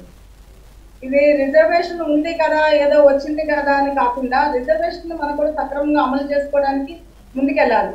ఇందాక మేడం చెప్తుంది మనం ఏదో వచ్చిందని పండగ చేసేసుకుంటామని కాదు. ఎందుకంటే దీనికి కంపల్సరీ ప్రతి మహిళకి కూడా ఇంట్లో వాళ్ళ భర్త ఇది తోడు అనేది ఉండాలి కదా, ఒక లిమిట్ కోర్స్ ఉండాలండి. ఇప్పుడు ఏంటంటే ఏదైనా సరే ఒక మగవాడు ఎలక్షన్ లో కూర్చున్నా కూడా మగవాడు చేస్తే ఇంత బాగా సపోర్ట్ ఉంటుంది. కానీ కేవలము ఆ సర్పంచ్ పొజిషన్లోకి వెళ్ళి ఆ ఆడవాళ్ళు కూర్చోరు కదా, భర్త సర్పంచ్ ఏదో ఈ ఎలక్షన్ వరకు ఏదో వాళ్ళకి హెల్ప్ చేస్తారు. కానీ ఇక్కడికి ఆడవాళ్ళు వచ్చేసరికి ఈ ఆడవాళ్ళ ప్లేస్ లోకి వెళ్ళి మగవాళ్ళు కూర్చునే వ్యవస్థ అనేది మార్చాలని మేమందరం కోరుకుంటున్నాము. అలా మారినప్పుడే తెలుస్తుంది. ఎందుకంటే ఇవాళ నిజంగా ఈ 33% కూడా కొద్దిగా జనాల అవగాహనకి ఏంటంటే కొద్ది గొప్ప రాజకీయ పార్టీల దగ్గర నుంచి ఏదైతే ఆర్గనైజేషన్స్ ఉన్నాయో మహిళా ఆర్గనైజేషన్స్ అందరు కూడా ముక్త కంఠంతో ప్రతిసారి పోట్లాడి రౌండ్ టేబుల్ కాన్ఫరెన్స్లు పెట్టి అందులో మేము కూడా ఒక భాగస్వాములు అండి. అలాంటి కాన్ఫరెన్స్కి వెళ్ళి మాకు కావాలని ర్యాలీలు చేసి తెచ్చుకుంటే ఈ రోజుకి ప్రభుత్వం కళ్ళు తెరిచి ఈ రకంగా చేస్తున్నందుకు మేమందరం చాలా సంతోషించాలి. దీన్ని తప్పకుండా ఇంప్లిమెంట్ చేయాలి. ఇంప్లిమెంట్ చేయాల్సిన బాధ్యత ప్రభుత్వానికి ఉంది. దానికి తోడు కూడా ఉన్నదాన్ని మనం సద్వినియోగం చేసుకోవాల్సిన బాధ్యత కూడా మహిళల మీద ఉంది. హరిగారు, ఏదైతే 33% తోటి ఇంకా ఏమేమి సాధించవచ్చు అనుకుంటున్నారు? 33% తోటి ఏం సాధించవచ్చు అన్నదే రేపు బిల్లు ప్రవేశపెట్టిన తర్వాత అందులో ఉన్న బిల్లు ఆమోదించిన తర్వాత అందులో ఉన్న సవరణల మీద ఆధారపడి ఉంటుందండి. ఎందుకంటే నేను అనుకోవడంలో అందులో గట్టిగానే కొన్ని సవరణలని చేస్తారు. ఆ సవరణలు ఏదైతే చేశారో చూసిన తర్వాత మేము ఏదైనా చెప్పగలం. ఎందుకంటే కానీ ఒక 4 కొప్పులు కలిస్తే గొడవలే అనే చులకన భావం నుంచి 4 మహిళలు కలిస్తే ఇలాంటి చట్టాలు తేగలరా, ఇలాంటి పరిపాలన ఇవ్వగలరా అనే స్థాయికి మహిళ ఎదగాలని చెప్పి నేను ఆశిస్తా ఉన్నాను. ఎందుకంటే ఇప్పుడు సొసైటీలో 4 కొప్పుల అని ఎటకారంగా మాట్లాడి 4 కొప్పులు ఉంటే ఇలాగే కొట్టుకుంటారు అనే మాట కాదు. 4 మహిళలు కలిసి ఇంత గొప్ప చట్టాలు చేయగలిగారు, మహిళా భద్రత ఇంత బాగా చేయగలిగారు, మహిళా పరిపాలన ఇంత బాగా చేయగలిగారు అనే స్థాయికి మహిళలు ఎదగాలని చెప్పి నేను ఆశిస్తా ఉన్నాను. ఇందాక సంజయ్ రెడ్డి గారు చెప్పినట్టు మగవాడు లేకపోతే మహిళ లేదు అన్నారు. నేను ఒప్పుకోను దానికి. మహిళ లేకపోతేనే మగవాడు లేడు, మహిళ లేకపోతే మగవాడు లేడు కూడా. ఎందుకంటే ఈరోజు మహిళ అవసరం ఎంతైనా ఉంది. తల్లి ఒడి నుంచి బిడ్డని లాలించే దగ్గర నుంచి మంచి పౌరుడిగా దిద్దేది కేవలం మహిళే. మహిళ పాత్రే ప్రధానమైంది.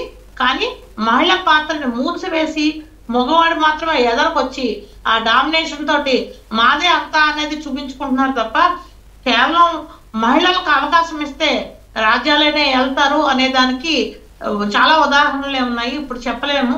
ఎందుకంటే రేపు 33% రిజర్వేషన్ వచ్చిన తర్వాత కూడా మంచి సవరణలు వస్తే ఆ సవరణల ప్రకారం ఖచ్చితంగా ప్రజా సమస్యల మీద పోరాడే వాళ్ళకి నేను చెప్పింది ఒకటే పాయింట్. ప్రజా సమస్యల మీద అవగాహన ఉన్న వాళ్ళకి, ప్రజల్లో తిరిగిన వాళ్ళకి మీరు చట్టసభల్లో కనుక పంపిస్తే ఈ 33% రిజర్వేషన్ తో ఖచ్చితంగా మంచి జరుగుతుంది. మంచి పరిపాలన ఇవ్వగలరు, మంచి చట్టాలు తేగలరని నేను ఆశిస్తా ఉన్నానండి. హారికార్ అంటే ఇలాంటి చట్టాలు ఎన్నో వచ్చాయి, ఎన్నో చట్టాలు ఉన్నాయి. కాకపోతే కొందరు స్పెసిఫిక్గా చెప్పారు, కొందరు కొన్ని రకాలుగా మిస్యూజ్ చేస్తున్నారు అని చెప్తున్నటువంటి పరిస్థితి. అట్లాంటి మిస్యూజ్ చేయకుండా ఎట్లా ఉండాలి? చట్టాలు చాలా ఉన్నాయండి. ఇప్పుడు దిశా చట్టం వచ్చింది. దిశా చట్టం ఎవరు ఉపయోగిస్తున్నారండి? మొన్న స్టేట్ గవర్నమెంట్ జగన్ గారు ఒక చట్టం తీసుకొచ్చారు. అదేంటిది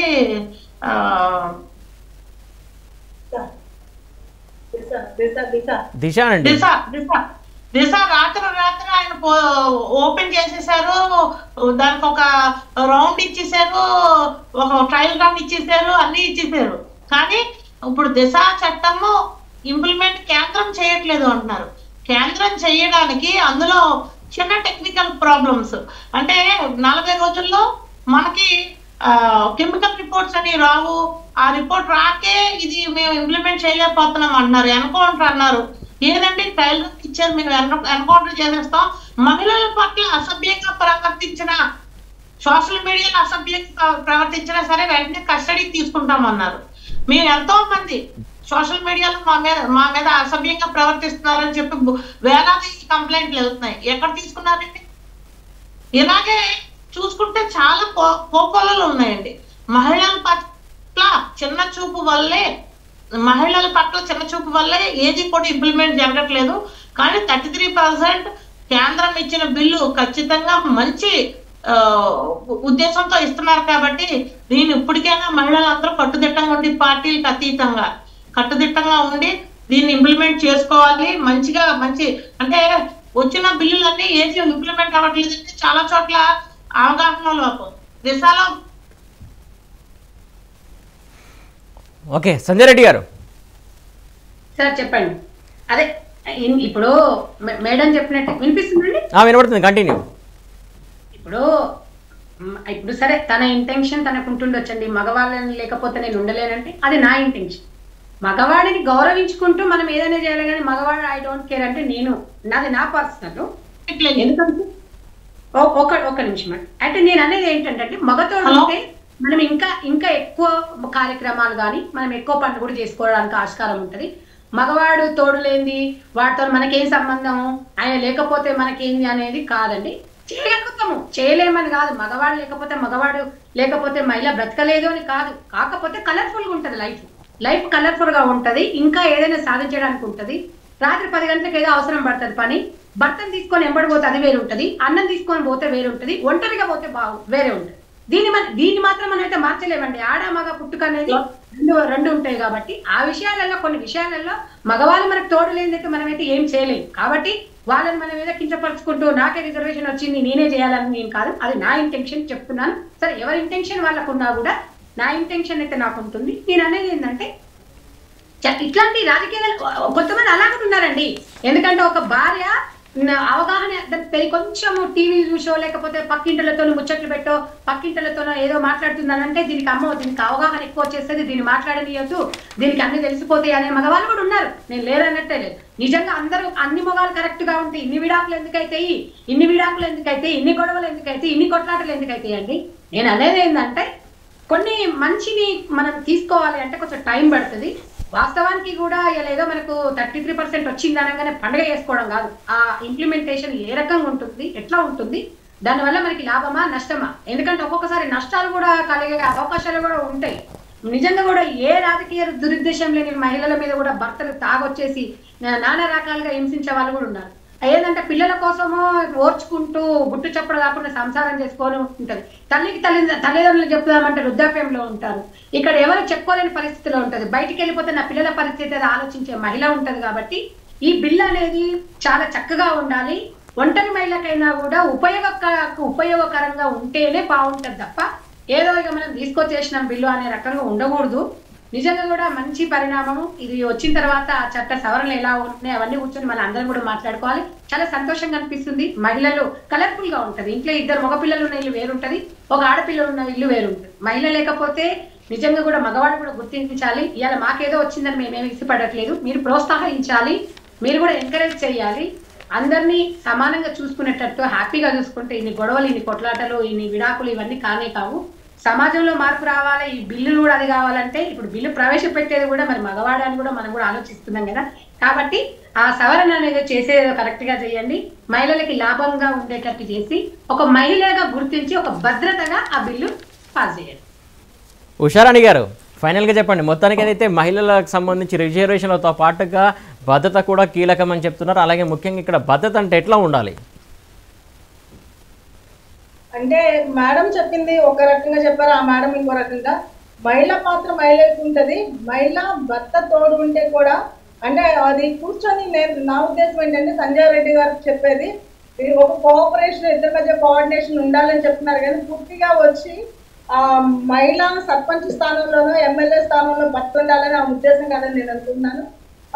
ఒకరికొకరు తోడు అనేది ఉండాలండి. ఇప్పుడు పార్టీలో అయినా సరే అనుబంధ సంఘాలు ఉంటాయి, మహిళా సంఘం ఉంటుంది, యువత ఉంటుంది, టిఎన్ఎస్ అదే స్టూడెంట్ ఫెడరేషన్స్ ఇలా ఉంటాయి. అందరూ కలిసి కట్టుకొని ఒక పార్టీని డెవలప్ చేసినట్టు ఇంట్లో కూడా భార్యాభర్తలు ఇద్దరు కలిసి ఉండాలి. కానీ రాజకీయం వచ్చేసరికి ఏదో ఎలక్షన్ టైం వరకు ఒకరికొకరు హెల్ప్ చేస్తున్నా కూడా మిగతా టైంలో ఎవరికి అయితే కేటాయించారో ఒక ఎమ్మెల్యే పొజిషన్ కానీ సర్పంచ్ పొజిషన్ కానీ ఏదైతే ఉందో వెళ్ళి ఏరియా డెవలప్ ఒక సపోజ్ ఒక సర్పంచ్ కానీ ఒక కార్పొరేటర్ కానీ వాళ్ళు డివిజన్ డెవలప్ చేసుకునేటప్పుడు ఆమె సొంతగా డెవలప్ చేసుకోవాల్సిన అవసరం ఉంది. ఒకవేళ అర్ధరాత్రులు ఏదైతే ఊర్లో వెళ్ళాలంటే భర్త సహకారం ఉండాలి, కొద్దిగా దూరాపారాలు వెళ్ళాలంటే ఇబ్బంది లేకుండా ఉంటుందనే ఉద్దేశంతో సంజయ్ రెడ్డి గారు చెప్పారు. నా విషయం కూడా అంతే అండి, మహిళకు రిజర్వేషన్ వచ్చిన తర్వాత మహిళలే మనం పూర్తిగా మగవాళ్ళ నుంచి గొప్పవాళ్ళని కాదు.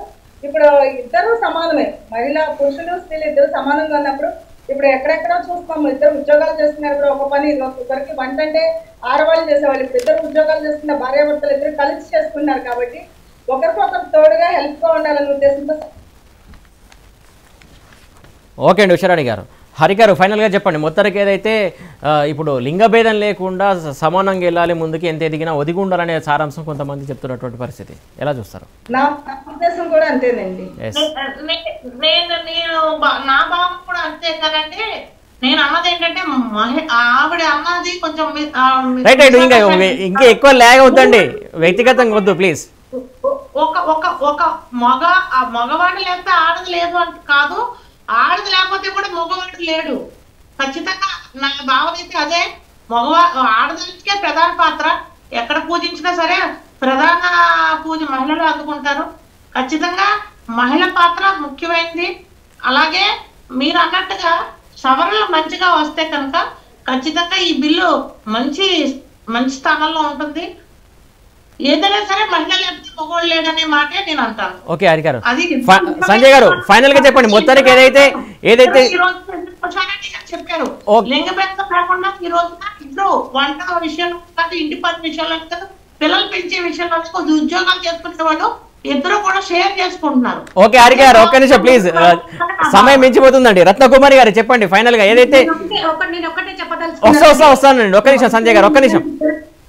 మేడమ్స్ ఇద్దరు అన్నట్టుగా వాస్తవంగా ఒక అవగాహన వరకు మనకు ఒక తోడుగా ఒక మగవాడు ఉంటాడు. మనం నిజంగా ఏదైనా ఒక ఉద్యోగం చేస్తున్నప్పుడు నిర్ణయాలు మనయే ఉండాలి. ఆ విషయంలో నేనేమనను, మన కోఆపరేషన్ అనేది చాలా ఇంపార్టెంట్. తర్వాత ఇప్పుడు మనకు ఏదో ఊరికి వెళ్తాం. ఒక్క నిమిషం సంజయ్ రెడ్డి గారు, ఒక్క నిమిషం మీ దగ్గరికి వస్తారు. రత్నకుమారి గారు మొత్తానికి చెప్పండి ఫైనల్ గా, ఎంత ఎదిగినా కూడా ఏదైతే రిజర్వేషన్ కావచ్చు ఏవైనా సరే మహిళ అలాగే పురుషుల విషయంలో అయితే ఏదైతే సగభాగం లాగా శివపార్వతి లెక్క కలిసి ఉండాలంటారా? సార్ మీ వాయిస్ అస్సలు వినిపిస్తలేదు. ఓకే ఓకే సంజయ్ రెడ్డి గారు ఒక్క నిమిషం అండి ప్లీజ్. రత్నకుమారి గారు చెప్పండి. రత్నకుమారి గారు నా మాట వినబడుతుందా? మీ ఆడియో మ్యూట్ లో ఉంది. చెప్పండి చెప్పండి. ఓకే ఫైనల్ గా చెప్పండి, ఎంత ఎదిగినా స్త్రీ పురుషులు అంటే లింగభేదం లేకుండా ఉండాలంటారా?